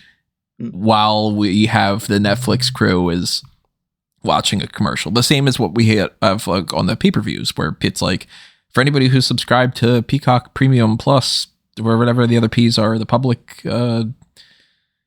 pineapple something. For anybody who's like subscribed to the ad-free tier, check out this video package of Kevin Owens. And then for everybody else, you get some stupid ad for IHOP or whatever. And it seems like if they decide to do that on matches, we're going to get that type of thing where the match is going to continue and maybe they're just not going to do anything all that important. So we're going to be like, yay, we get to watch a headlock for 30 minutes. But I will much rather see that than to have the amount of commercials that are out there now. Like I tweeted out the other day, I am fine with never fucking hearing that Ferrero Rocher 1 in a billion thing ever again in my fucking life. So that's kind of cool. Commercials changing up like that. I mean, yeah, that's how Callum watches Dynamite. That's how I watch Dynamite. It's a great way to watch wrestling, to not be interrupted by commercials. Because I don't care how good the match is. I have no interest in being picture in picture and hearing, vaping causes cancer or whatever. It's that's like, metal in your lungs. I was gonna say Little Lungs in a Great Big World. Thank God they don't do that crap anymore. The two biggest triggers for me, Little Lungs in a Great Big World and the Man Can We Rally thing from the was it the Mike's Hard Lemonade or whatever it was. I hope they would continue to do matches through these commercial breaks, because it's fun when they do it from the AEW standpoint, because then that's when Taz and Excalibur just go off. They go nuts on commentary because they're just joking around with each other for like 3 minutes or whatever. But nobody gets to hear that because they have to hear. Well, no, but that would be the incentive to get the ad-free tier. So you can hear that. So like fundamentally, it's no incentive to me if I'm going to be watching, or I'm going to just have 3 minutes of adverts on loop when I'm watching live, or I have 3 minutes of on mute, seeing a video package on Rhea Ripley that I've seen 30 times before on other or whatever other live show I've been watching. So yeah, like I hope that they would come up with something interesting enough to make those few minutes worthwhile, but I can understand the approach of not wanting to do that while matches are happening. I don't think, and some people probably have put this idea in the world, and I'm sure they've tried to will this into existence, but I do not think this is going to change the 3 hour thing. Oh no, it's not going to change it. 3 hours is going to stay. Yeah. You guys are haters. You guys are putting negative vibes into the world. I think we need to stop, and we need to just hope that we get 2 hours of Raw, please. Well, there's no, I mean, I say that, like, people put it out there that in the case that if it's streaming now and it's a case of they're just going on a model based on subscriptions, then there's no real incentive to add it. But then if they are still going to run commercials on the commercial version, then there's still a commercial incentive to have more commercial slots in there. So, of course, they will stick it to the 3 hours. That's what they're used to anyway. The only difference probably be is that they won't really care about any overruns for the live thing because there's no show coming up after it. So they could just get on and do it. So realistically, the more likelihood is that you're going to see a lot more shows that go longer than 3 hours. And that's something that's interesting, too, because if they're not beholden to that, what else are they not beholden to? Or are they not beholden to the PG kind of thing? Or is it going to be easier on Netflix to advertise for different audiences where they can just be like, yeah, we can say the word shit? I mean, I've seen the WWE have tried to move things towards more of like TV-14 thing, but apparently the primary reason for that is so they don't have to bleep the crowds saying things like holy shit and stuff. Oh, it was awful on NXT this week. It was impossible to even hear some of the promos because every single thing, if you're going to say like, welcome everybody to the Hot Tags podcast, it was like, well, it's nothing but it's like audible for like 3 different segments. But that's something that's like, when it comes to the commercial stuff and the advertisements, we don't know how that's going to factor in. And we're not going to know even when it happens because realistically, they're not going to tell us all that information. But There's also, like, what do they do with the live replay function? Does Netflix have that set up? But I've never watched anything on Netflix Live, so neither have I. Yeah, it's not really something they do particularly often. So yeah, it'll be an interesting. I think it's going to be as much a kind of experiment and a change of pace for them as well. I'm more interested about the thing about how they're going to deal with like archive content. If they're porting all the WWE Network is going to cease to exist. If they're porting all the stuff from the WWE Network into Netflix, like it's almost needed its own like mini site in itself. Really, is there going to be kind of like how they have it on Peacock, where it's just like a mini? WWE has its own section. Yeah, they're probably going to have to do that for Netflix as well. So you got to see the things at the top of like whether it's like I can't remember exactly. It's like movies or TV shows, whatever, and then just have one that just says WWE, or they might have one that just eventually says like live sport if they potentially are able to get other franchises and groups to broadcast their stuff through Netflix as well. So yeah, they'll need to find a way to incorporate all that stuff. That's a lot of content to put onto an already super heavy content heavy website. Maybe they can get rid of all those thousands upon thousands of movies and shows that nobody gives a shit about, where you do a search for like the letter S because you're looking for Stranger Things, and then you're like, who's watching this, like, well, when they do those movies where it's kind of like the movie Thor comes out, so then they have Almighty Thor come out at the same time, and it's like you're just trying to screw people over and get them to buy the DVD at the bargain bin. Like, you don't need that shit on Netflix. Nobody cares. All those free things, those for the free streaming services where they're like, we have thousands of titles on here, and you're like, yeah, you got them all for a penny each. Nobody cares. Yeah, but people like Tubi. I think not Tubi is a much better idea. But then again, I like Hamlet, so I just googled. By the way, on Netflix. It says walk back the report. The Sports Illustrated. Yeah. Yeah, he was just sort of like, it's I've been fed bad information, and yeah, all sides point to Rhodes finishing the story. I apologize, sorry. Yeah. All the more makes me go like, okay, cool, maybe we should do that. Which might now, I didn't fill out my 1 to 30 and all that stuff for the Royal Rumble predictions contest, which, remember everybody, you can do that. Now I'm like, shit, should I go with Cody? But I did just Google, does Netflix have live stream? And the first thing that comes up on here is like under their help page. It says, live events allow you to rewind, pause, play from the beginning, or jump to live at any point during the live stream, and can also be watched afterward. Make sure your device is running the latest version of the app to watch live. So it seems like they already have that in place, which is better for a couple of live events. I just haven't watched them. I'd say that's pretty industry standard. If they weren't able to do, if they're like one of the industry leaders and they weren't capable of doing that, I'd be pretty suspect of it. That's what Peacock had that issue for however many months. Remember they were like, we're gonna be like, by SummerSlam we'll have this and whatever, and you're like, no, you didn't.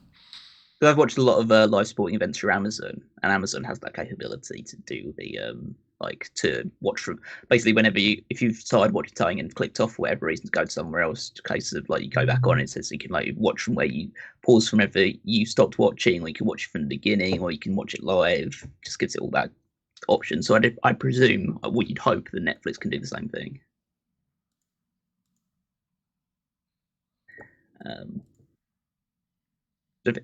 In terms of like another like big thing to discuss about it, actually a pop quiz question for both of you.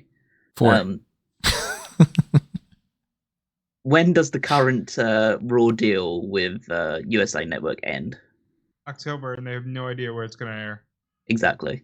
It's gonna end in October, and this doesn't start until January. Yep. Correct. USA have already said to Brandon Thurston that they are not planning on extending Raw to beyond the 2024, the October 2024 end date. So between the deal ending with USA and January 25, as it stands right now, there is no destination for where Raw will be airing. That's absolutely absurd. What the hell? What are they going to do? And they've said that they will announce what the resolution will be in due course. I would love it if their solution is that they're going to put Raw on YouTube for Rule. a couple of months. If you think about it, though, that would be great for us. It's just on YouTube, and you can just pause, rewind, and it'll be there in your liked videos or whatever. That'd be great.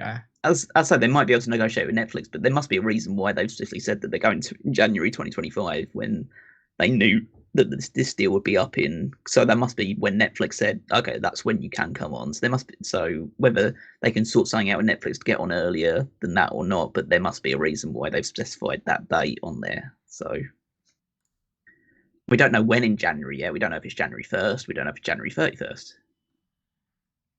That's really interesting. I assumed it would be the first week in January. Yeah, that's what the assumption. Like the way that it's all shaking out, at least. Yeah, that's the assumption. So as I say, but still saying like January 25 is like somewhat vague because like there are 31 days in January. It could be any one of them as far as we know at this point in time. What's so January? The first episode of Raw would be January 6th. Yeah. So yeah, I mean that would be. As I say, they'd want to try and make that show as big as possible, and it's already on the lead up to the Royal Rumble. I mean, obviously, I'm interested to a degree because as someone who doesn't really watch WWE regularly, it's a more digestible way to watch it if it's on a streaming platform than having to get a cable provider, which I haven't really had like cable TV in years and years and years. So So yeah, as I say, it might make me more intrigued to at least watch the first one to see how the Netflix approach changes things. But it'd be interesting how it reflects on sort of, I guess, things like SmackDown and NXT as well, because of course they'll be added to it through this, but they'll also be at the same time broadcast on very different channels, TV networks. So the advertising thing on that will be more pronounced because they will still be having commercials on the CW or the US or USA. So interesting how that one kind of the interoperability between Netflix and the others. So we'll see how that works. Curious why they wouldn't have the deal with Netflix be like, okay, but it starts that week after the USA one ends. Like, why does Netflix not want to start earlier? Well, I mean, Netflix won't be ready by that point with what they need to have in place to stream it properly. Maybe they're weirdos and they're like, nope, if we're going to enter an agreement, it has to be on January 1st. Maybe just for like, tax purposes or something too. Or maybe it's something that they're planning on introducing like either the new tiers or things along those lines in the build up to the start of 2025. So yeah, just like maybe just like a New Year thing they have to do for it. So as I say, that's probably something that's dictated by Netflix's rules as opposed to WWE. I assume in an ideal world, WWE wouldn't want to potentially have to take Raw off the air for 2 months. That's crazy. A really weird time because Raw's never really stopped ever.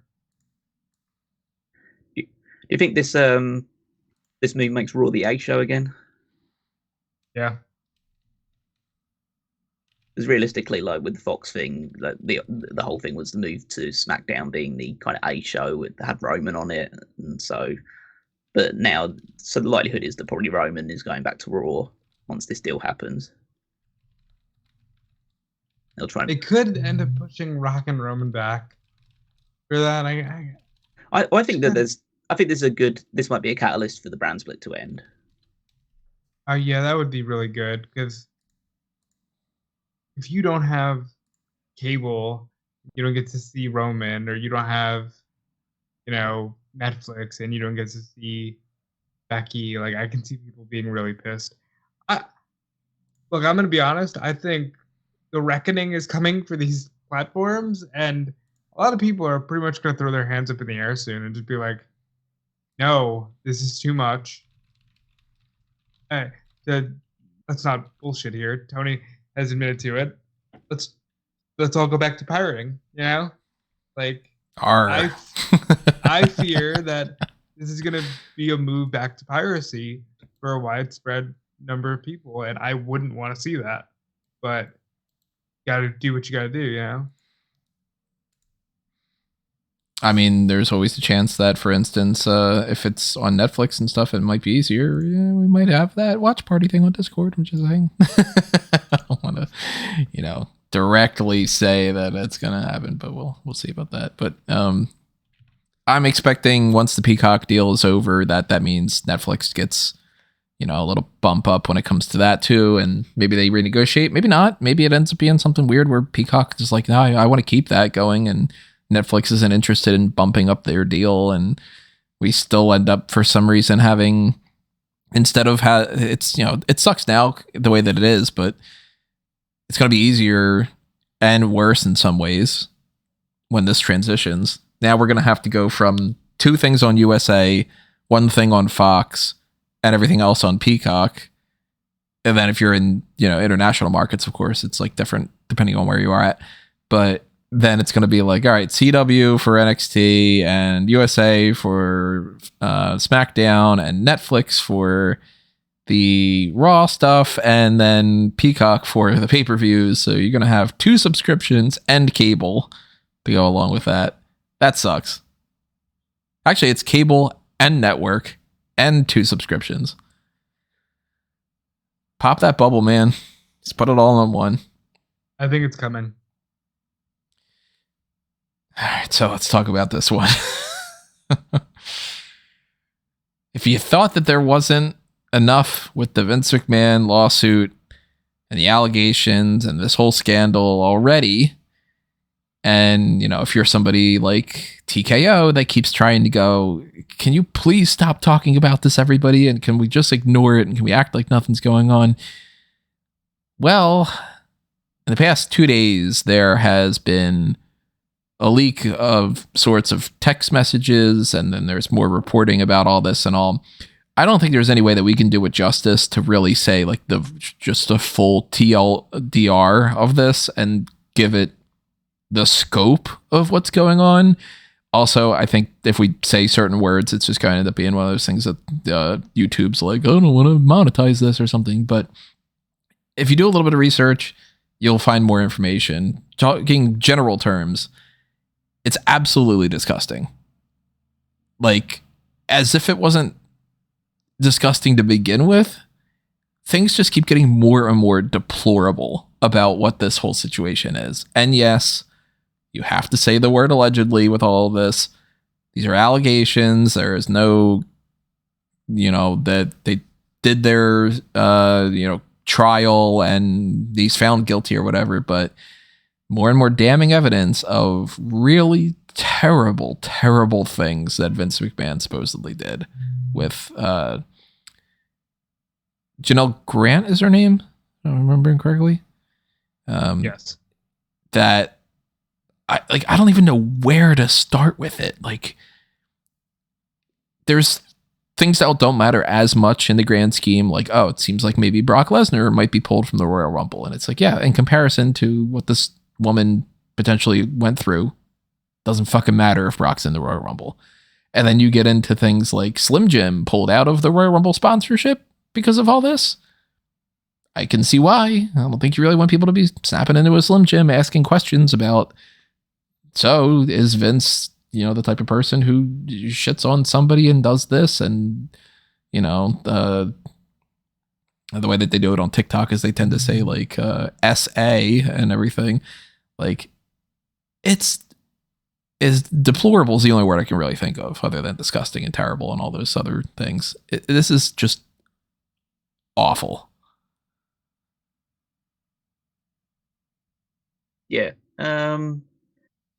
It's kind of hard to really quantify. I mean, we all didn't know the specific details that have been revealed as part of this latest Wall Street Journal report about what Janelle Grant has said in her lawsuit about what things did and did not happen to her with McMahon and other members of his inner circle.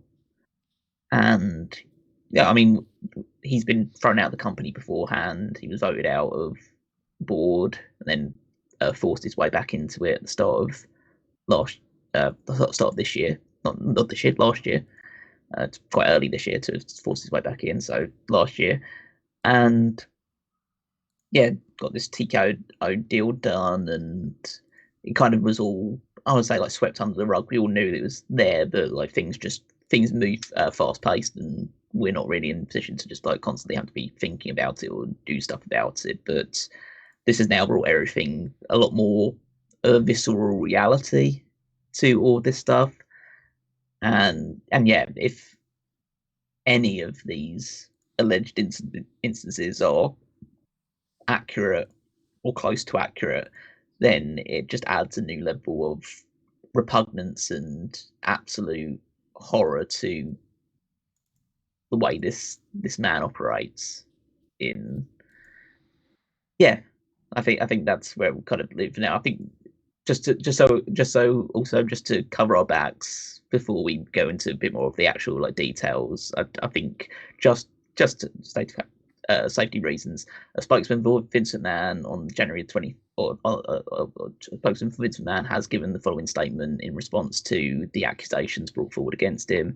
This lawsuit is replete with lies, obscene made-up instances that never occurred, and a vindictive distortion of the truth. He will vigorously defend himself. So that's what his side of it is as well, before we go into further details. Just to make sure that we're covering both sides. Like, maybe there's truth to that, but then there's also, how many times do we always hear people go like, no, that's not true, and then you get like further proof, and they're not going to be like, yup, it's true. Like, they're either going to do the card of it's not true, don't buy into it, and just hope people accept that excuse, or they're going to say we can't comment on that, which I'm sure if people ask at the press conference for the Royal Rumble, if people are like they have the stones to actually ask about this, they're just going to go, we can't comment on that.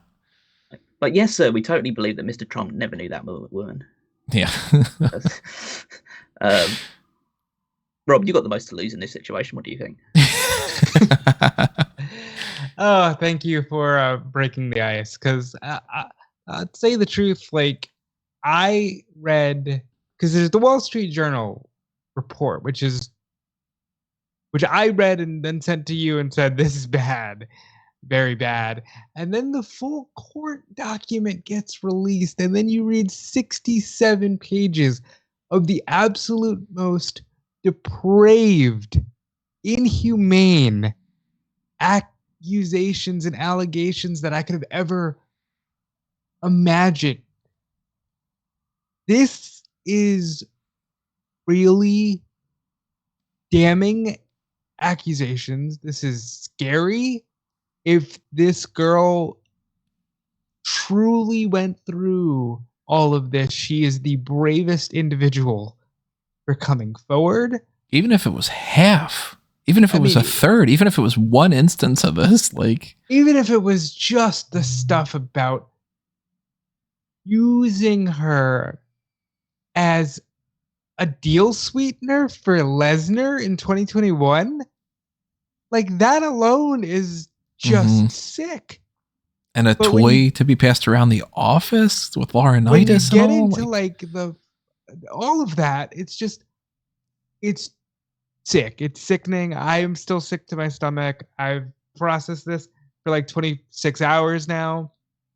There's nothing good about this. There's nothing defensible about this. I just think that we all need to understand that these allegations, it doesn't matter,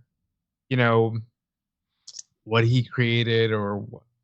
This girl's safety and well-being and future should come first. And again, if any of these allegations are true, I just hope that the absolute full extent of the law is used against everyone involved. Yeah, absolutely. But you have to treat him as just a man in this situation. Don't think one of the most if alleged things are true, then this is absolutely. It's the depiction of a man drunk with the power that he possesses and the position in the financial control that he has and the domination over the industry that he is in, utilizing that to the fullest extent to basically do whatever he chooses with whoever he deems fit to do so. Which is something that is very much a thing with, across the board when it comes to super rich people. Like they lose their humanity. They look at people that are on a lower financial scale than them as less than human. And they look at themselves as being untouchable, that they are just like entitled to break laws because, let's be honest, a lot of laws are only illegal to poor people. If you got enough money, you just pay a fine and then you just keep doing that. And they have all these luxuries and they have a different lifestyle than normal people do. So then they just think that they're, that they are like gods and everything. And when you get into the ego element of like, I mean, we've all known that Vince McMahon has a massive ego, and his money and his position of power, and based off of things that he's said in the past, the trauma that he's gone through in the past, how many people do you see that have similar or, at least on a similar wavelength situation, and then they pass that trauma on to other people? He is a textbook example of somebody that needs to be psychologically studied for any number of things. Borderline personality disorder, bipolar stuff, this like the pride element, narcissism. It's like, and none of it, no matter what your situation is, oh, he's super rich, so that's why it happens. It doesn't explain it. Oh, he had this happen to him in the past, so that's why it doesn't explain it. You do not have the right to treat people like that, no matter what position you're in, no matter who you are. If you're a president, if you're a billionaire, if you're a, if you're a nobody, not a single person deserves to treat somebody like that. The details of this and the smaller things, like, first of all, I want to put this out there because I've seen a lot of people try to use this as a way to dunk on people, and you are absolutely looking at the wrong thing if you try to dunk on people for what they said. Even in 2022, it should be clear that it was initially framed as like he had an affair, and yeah, there's some weird stuff with Laurinaitis, and he paid hush money, but it was very much framed, correct me if I'm wrong, as he had an affair.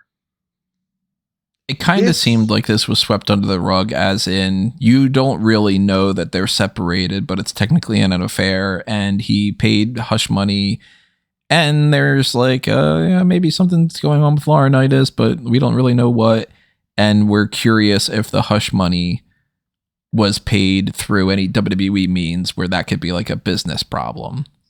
This turned into, oh my God, he's trafficking her and absolutely,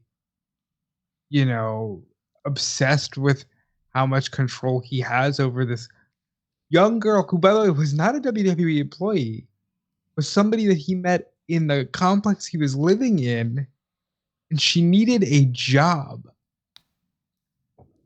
And that is how this all got started. It was dirty from the beginning, and the more you read the details, I'll say again, the more it just becomes shockingly depraved. And I think that if you're more focused on the, oh, well, you didn't say that before, everybody is getting on the fuck Vince McMahon train, and I think that's all that matters. Because, again, this is the most inhumane thing I've ever read of a person treating another person. By the way, the bulk of this occurred during a global pandemic where clearly we all had a lot more time on our hands, and he was using the time he had to do some very, I keep using the word depraved, but that's the best word I can use to describe it, very depraved actions. And just kudos to this woman for coming forward and trying to reclaim elements of her life that seem to have been lost in this absolute dumpster fire of a situation. And that's without even getting into the weird shit that involves WWE superstars and Vince McMahon relationship to them. Also, it shouldn't be glossed over too, that predatory nature of this whole thing. It's after her parents died. I know. Oh, it's definitely the most like disgusting predator. This is way past villain status in like in movies and stuff. Like this is just straight up. You can do documentaries of this stuff and people wouldn't believe it. And it's like and look, it's always been a part of the quote unquote character. It's always been in stories that he doesn't like, sneezing because it's weakness. But this takes the whole power dynamic issue that he has in his head to a completely different level. Because, my God, to do that to somebody who was just trying to get back on their feet, and just there's so many. I don't even know where to dive into the specifics here because I don't know what we can and cannot say on YouTube, but like it's chilling. I think we've dived deep enough in, so we might as well go into at least some specifics about this, because I think we obviously mentioned the depraved nature of it, and obviously if you want to, you can read the full lawsuit is actually publicly available, so it's like you can go and check that out if you want to see some more of the, because it's just as Rob said, it's like 67 pages of just absolute horror in many people's eyes. But because it really, and I know this sounds cliche and hyperbole, but it's not. When I say the more you read, the more you go, oh my God, how is this person not paying for this that he has done? To just get into the Brock of it all, to just jump there. He promised this woman to Brock, and he promised sexual favors from the woman as like part of, hey, re-sign with us, because if you remember, Brock was legitimately done when he lost to Drew. And that all becomes part of this, and there's just really disturbing telling of Vince role playing as Lesnar with the woman, and it's just begin to think this man really needs to be institutionalized. I'm sorry, I'm trying not to be too damning with what I say, but like, motherfucker, this is the worst thing I've ever read in my life. Like, and that, like, an element like that makes you go, oh, I need to recontextualize a lot of things. Yep. Like, oh, now it makes a little bit more sense, this absolute fascination over Brock. And now it makes sense when you look at, I mean, we've always known that, like, Vince is weird with this whole, like, stupid, kinky, weird shit and all, but it's like, now you look back on some old promos of Stephanie, and you're like, oh God, was he trying to do that with her? And many people have pulled up promos with Stephanie. The weird incest angles that he always wanted to do, like, is like, what else is behind these closed doors? But it's also like recontextualized a lot of things, like the story. Yeah, the story of Lesnar walking out on a show when it was announced that Vince was leaving the company. Like, was that because of a lot of respect for Vince, or was that because he was fearful of what that ramifications would then fall onto him once Vince was out of the company? I mean, again, I'm just saying this is pure speculation, so just pushing that line. Is it now somewhat less coincidental that Kevin Dunn left a couple of weeks ago? Mm-hmm. Does that explain why John Laurinaitis had his job as long as he had, after everybody seemingly across the board wasn't a big fan? Bring John back? Yeah. Did he bring John in as somebody to just as sick as it is, to just engage in this with him.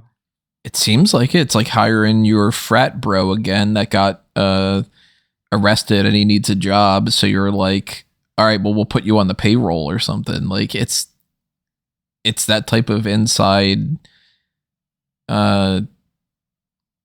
this like manipulating the system. And, when people say like, oh, that's high school drama. And then you grow up and you realize high school drama never ends. Never goes away. Yeah. And then you see things where it's like, oh, well, that's a different company. We wouldn't do that in this company. That seems like any company that's big enough ends up having these kind of issues and stuff. And for that matter too, this isn't like a black mark on pro wrestling that is like, it's only a pro wrestling thing. I am positive if you look into the NBA, you look into Major League Baseball, you look into Amazon, whatever, disgusting stuff like this happens across the board. Because like I said, when you get rich enough, you just lose all your humanity and you feel untouchable. And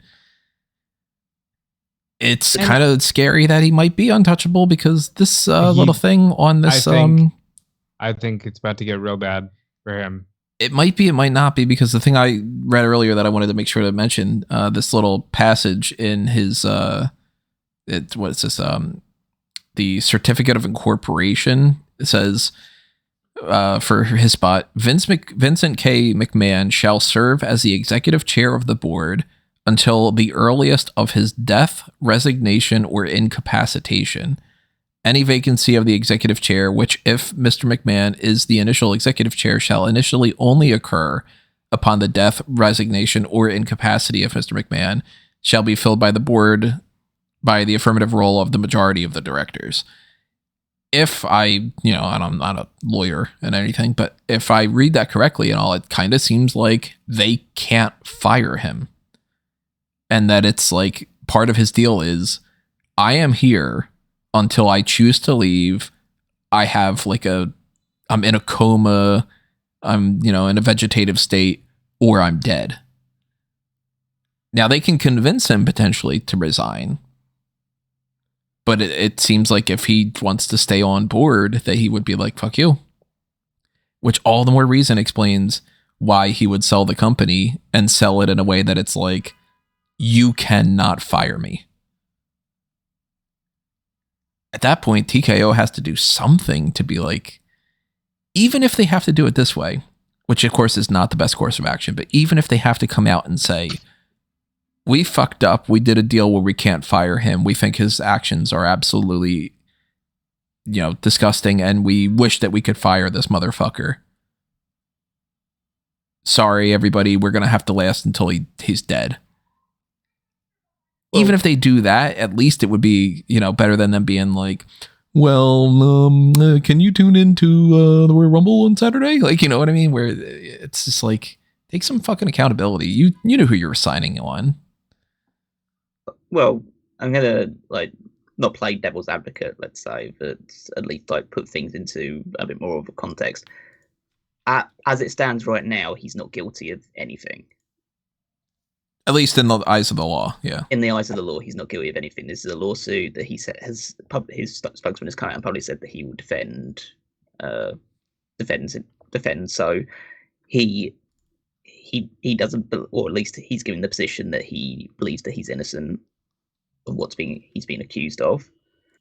And yeah, as I say, we've seen enough of this stuff to feel like there's at least we could easily believe that it's true. But we have to wait until he is found guilty of court of law, or the lawsuit settles, or anything along those lines, and then see what the ramifications are. At that point, there must be at least something in their case of if he's sent to jail or have some kind of federal indictment against him, that he must be able to be in breach of his contract and kicked out of the company. But just from a standpoint, right now, the optics WWE are bad. And this is just hours after Vince was standing next to Dwayne "The Rock" Johnson at the stock exchange and ringing the bell and all that stuff. Everything's great, and WWE's a hotter commodity than it ever has been before, and they've signed this big deal with Netflix, and everything's super rosy, and then this just hits, and now I'd say everybody again. It's just like the what I still like hold on to the absolute truth that like if Vince was to come out in the Royal Rumble, come out at the Royal Rumble on Saturday, like still people would bow to him in the audience and everything like that. So look at what Trump. some people want to vote for. Yeah, you know. Which, by the way, for anybody who doesn't fucking say it, it's not that we're saying that every other politician on the opposite side is fine. So don't jump into that and being like, oh, here's a Democrat. Yeah, they're all fucking terrible. He's just the most obviously not fine. He's the most outward in his depravity. Yeah. The similarities between those two gets recontextualizes that too, right? Oh, worse and worse every time. Which then makes you go, okay, did we talk more about DeSantis? Because there was the whole thing in Florida and what's going on with Linda and what's got, you know, like strange bedfellows is a term that you can't really apply here unless you apply it into what they're seemingly doing. Like you're judged by the company that you keep, you know? It's really damning for everybody around. I'm not going to go into, again, we haven't really gone into specifics about it, and I don't think we necessarily need to know because there's a worry, or at least there's because of how some of these things presented, that it can just devolve into comedy, because some of them do just sound so ridiculous and stupid that you can just like find yourself inherently laughing at it, which you shouldn't do. It's an anxious laugh, but it's also like a psychotic in the sense of I can't believe what the fuck I'm reading. Mm-hmm. Like, yeah, it sounds crazy. Like when it's a trauma response where you hit that like, yeah, this can't be true, so I'm just gonna laugh it off. And it's some of the most really sickening things. I cannot say that enough because it just recontextualizes all of WWE in a lot of ways is recontextualized, and that's the part that sucks. Because they are doing a lot to try and move into a new thing, you know? But how do you talk about WrestleMania and not talk about Vince McMahon? Well, more so than this, like, we have to think about the structure around WWE at the top as well, because they either, I mean, it's a case of like the board of directors, you wouldn't be able to convince me if all this stuff that Joe Grant is alleging is accurate. You cannot convince me that one, they were unaware of it. Yeah, that's true. Or two, that they were, if they were unaware of it, that they didn't then become somewhat alerted to it. There must be people. I mean, fucking hell, 2 members of the previous board of directors were his daughter and his son-in-law. So, like, they would at least have some understanding of things that were going on. But I think it's like, I think we need to, again, alleged, all that context there. I think we need to talk about the human nature of like, people are probably listening to this old man talk about his conquest, and they can't even be imagining the things that are actually happening. They're just like, oh God, Vince just won't grow up. Then you find out the details that this woman is alleging, and I'm sure they're sick to their stomachs. Because there's no way that they knew all of this. You can't tell me that you look at some of those things in that court document and say, yes, people definitely knew the details. No. I'm sure people thought, Vince was just being Vince. And right. Yes, that in and of itself is a fucking problem. I acknowledge that, but I also think that you can't. I'm sure that's why Stephanie left.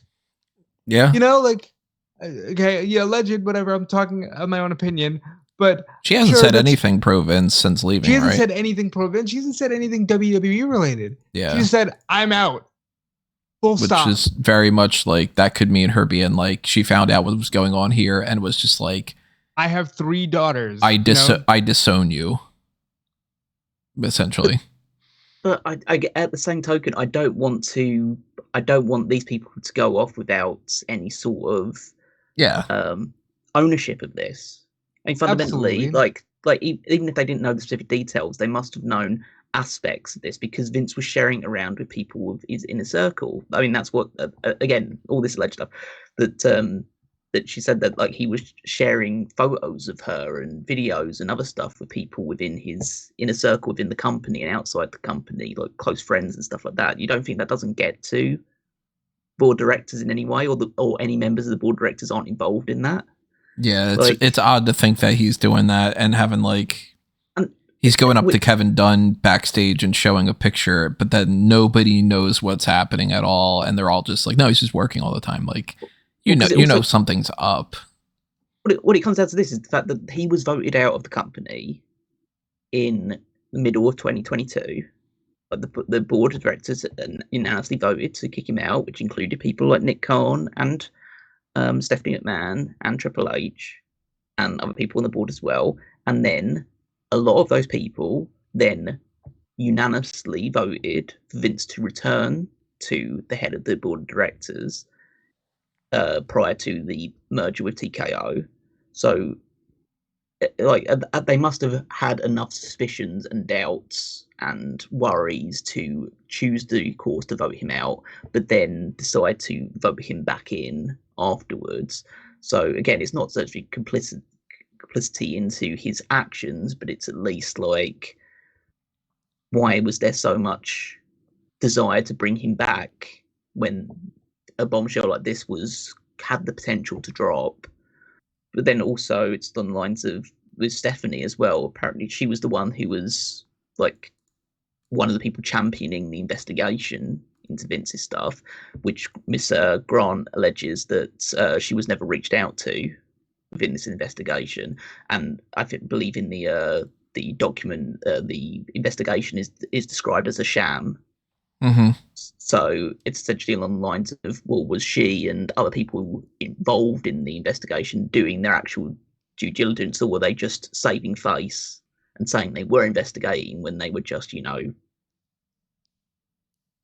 talking out the other side of their face, essentially? It is worth noting that there was an independent member of the board who gave a statement to the New York Times saying that he was under the impression, at least, that they had reached out to her legal team and that those attempts were made. But this was also a freelance member of the board. Yeah. And so all that we know who knows anything, like. Yeah, it could be a he said, she said thing. And as I say, I'm not saying that one side of that would invariably have to be wrong, because either she was reached out to or she wasn't reached out to. Yeah. So we'll wait and see on that. I mean, technically there could be a miscommunication in the sense of like, they thought they were reaching out to her. They had, not to make an excuse for it, but like they think they're reaching out to her. They have the wrong number. They're like, oh, she doesn't want to respond. She doesn't get any reply because she didn't get any contact. So in her mind, she wasn't reached out to. In their mind, they did. There is a possibility, but it's like more than likely they just didn't fucking talk to her, because I'm more willing to believe her story than anybody else's, But right. my overarching thing with this, though, is a case of it's not, this shouldn't all be about purging WWE of Vince McMahon. There is clearly a culture established at the top, with him definitely as the ringleader of it. But if this, again, all this alleged stuff is true, then he's like it's not just like, you shouldn't just be cutting the head off the snake and the snake dies. Mm-hmm. It's like there must be other layers to it. There needs to be a bit more of a thorough cleansing of the culture at the top of WWE. And whether that means that other heads have to roll or systems have to be put in place to make sure something like this could never, ever happen again, those actions need to be taken, and need to be taken with like strict urgency. And as I say, like, I just don't, to me, and it just screams to me, like, this is a Vince McMahon problem, but it's a problem that's infected other areas as well. And you need to then do the obvious thing or do the right thing based on all this stuff, which is to get rid of him and make sure he can never come back. But then secondly, from that point, is to then deal with the aftermath of it and make sure that everyone is aware, be transparent and open about what systems and measures you've put in place to make sure that anyone associated with it and the structure at the top of the company will never allow for anyone to be mistreated in this way ever again. So, yeah, and it remains to be seen, of course, that there are way, way, way too many aspects of this that, like, the fallout can't be, examined right now. Because we're not even even if it goes through trial and it becomes a trial and then you go through the trial and you finish that, or like any of that kind of stuff, even after that, you don't know how things are going to play out until years afterward. But this it blows out of the water the steroid scandal. It blows out of the water that whole stupid stand-up for WWE crap that they did back in the past. It blows out of the water every single thing that they've had going on in the past relating to company-wide things like that. And then, I'm not diminishing like the Chris Benoit situation, obviously, like a horrible thing, or the Owen Hart situation. Honest to God, let's talk about Benoit for a second. Because is that what we're looking at here? I don't know how the fuck you scrub Vince McMahon from WWE, but if he's guilty, does Vince McMahon get scrubbed from all of this? It's kind of one of those things. You can do it as much as you can do it without being able to ever actually do it.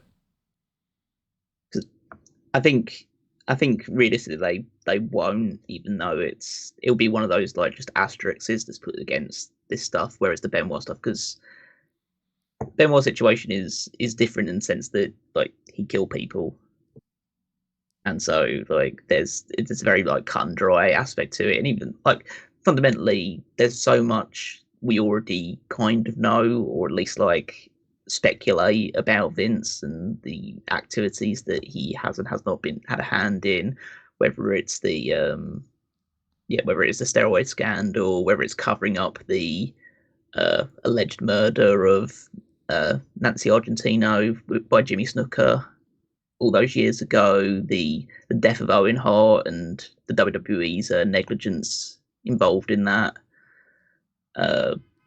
Everything in the how much they knew about Benoit's death before that episode of Raw tribute episode aired, and they still went ahead with it, and everything involving this and other aspects of other like sexual scandals that he's been involved in as well, and affairs that he's spoken about and what have you. It's a case of like, kind of know this guy's a pretty scummy individual, to put it lightly. So you know what though, but even with all of that, you never imagine this. No, this takes it to a whole another level. It was already bad when the assumption was, well, he's just an egomaniac who, thinks all women are attracted to him and wants to expose himself. But then this alleges he just is a really sick man who really enjoyed using this woman. And no matter what, like some of the stories here you've never heard, like you don't hear, oh well, he promised a woman to the Undertaker to keep Undertaker. You don't hear the kind of levels of just scum that we've heard from this, and it's very concerning and it's very scary. I mean, arguably the most concerning and scary thing about all of this is that this is just one woman's experience. Oh, it's the tip of the iceberg. Yeah. Like how many, like again, with all this stuff pretty accurate, how many more are there? He's been the chairman of and the head of WWE for over 40, 50 years, around about that time. Like how much more is there? How much more can you drill into this and find out more and more stuff?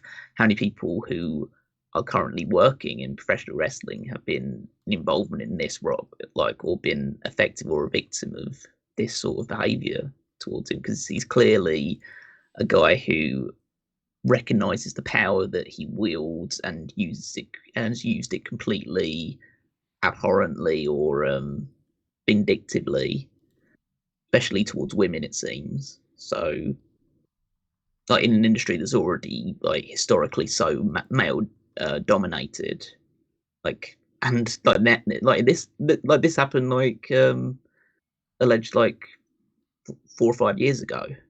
Would have been like in the 80s or the 90s. Yeah. God knows how many other stories are out there that involve him and other people too. Yeah, so it's only came out yesterday, so there's going to be so much more that's going to be dug into this, and the lawsuit's happening, so there'll be something to follow along with in terms of future updates about it. But yeah, this is it's put a bit of a dampener on the Rumble weekend. That's for sure. And that's, another thing to talk about. Maybe the last thing while we wrap this up. Your fandom is not as important to anybody that would be like, oh, like this is it's more important to me that, for instance, Vince comes out there and says like, welcome to WrestleMania, and you can whatever. Just stop being that type of person. Like, I don't know what else to say other than that. Like, you're we talk about with Benoit. Like, when you talk about Benoit and you go like, man, Benoit was a really good wrestler, but I can't endorse what happened and then put him in the Hall of Fame. And then you get those people that still go like, he should be in the Hall of Fame because whatever. You gotta separate that. It's okay to admit that you're hurt. It's okay to admit that that he did build a lot of your childhood. But I think we're at a point right now where the only thing that matters is this future and her health. And as we've said, this is just the tip of the iceberg. But whatever happens, I hope she lives a more healthy life.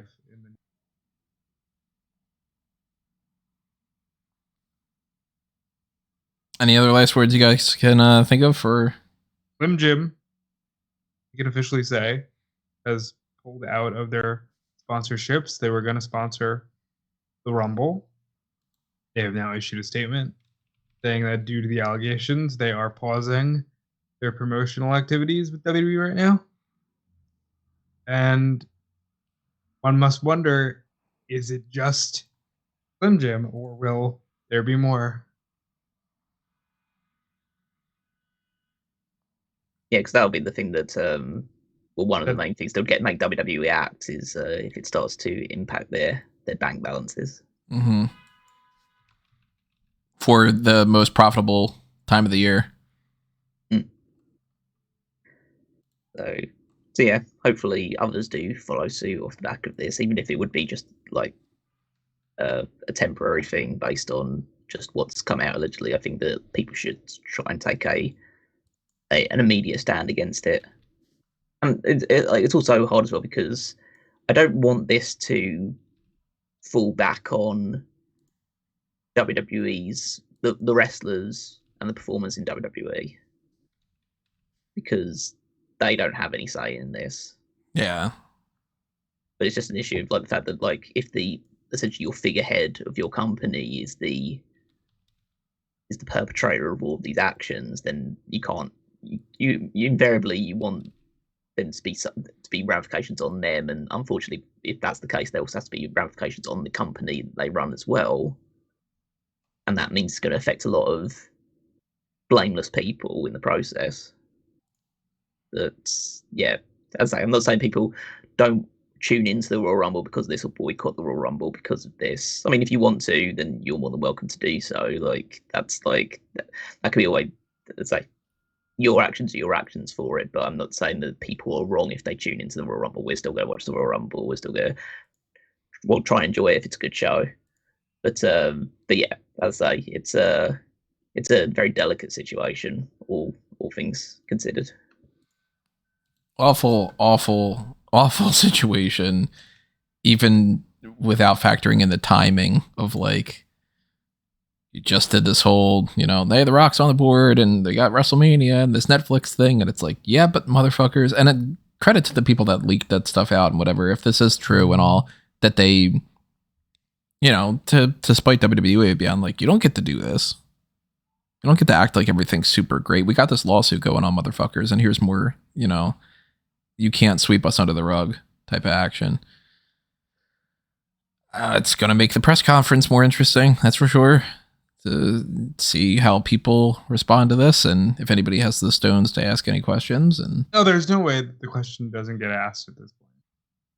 Literally, all anybody is talking about is who's going to ask the question, how many of you are going to ask the question. Nia Jax already asked the question by Nick Houseman. Like, I don't know how many wrestlers during the actual media scrum today were asked, but I know Nia Jax was asked about what happened, and she said she's all business. I think a lot of people are going to have to say that. I think Triple H is going to have to offer a firm no comment. It sucks. It's not what any of us want, but I can't see them actively getting into a deep discussion with members of wrestling media. Not because wrestling media won't do their jobs, but because they finally came around to actually letting people in because it's fun and we're doing a fun thing, right? Mm-hmm. So I can't see them offering real answers. I hope I'm wrong. Yeah, the likelihood that they end up actually saying anything is extremely little, but I can see them trying to do the whole different company. That was their initial statement. He doesn't run WWE. He doesn't run TKO. Basically trying to distance themselves from him. But he is WWE. Like I said, like his DNA, his ideas, everything he is WWE, unfortunately. And they're going to have to reconcile with that.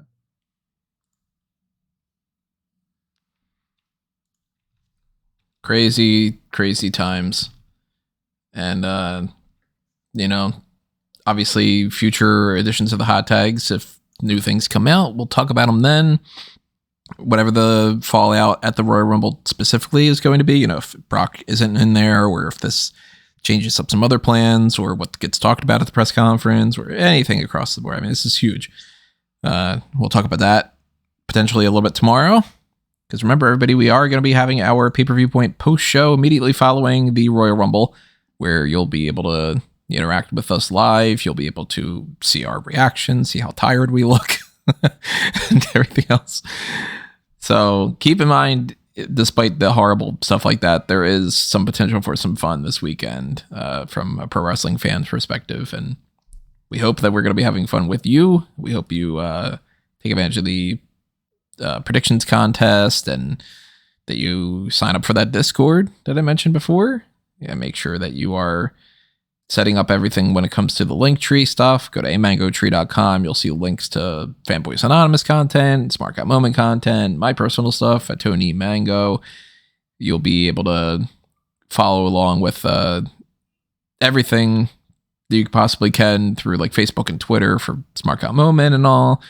If I'm missing something, you tell me and I'll try to get it all sorted out despite all the craziness. But while you're following my stuff, you should also follow Rob and Callum.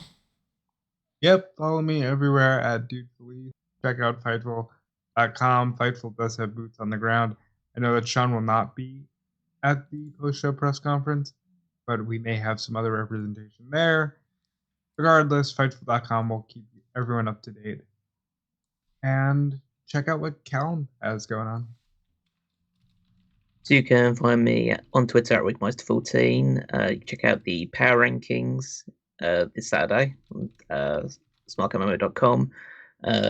If you want some reading to do to see how the WWE wrestlers are pairing or where they're positioned prior to the Royal Rumble, so check all that stuff out. You can also follow the fantasy there as well, see how all our points shaping up pre and then post the Royal Rumble.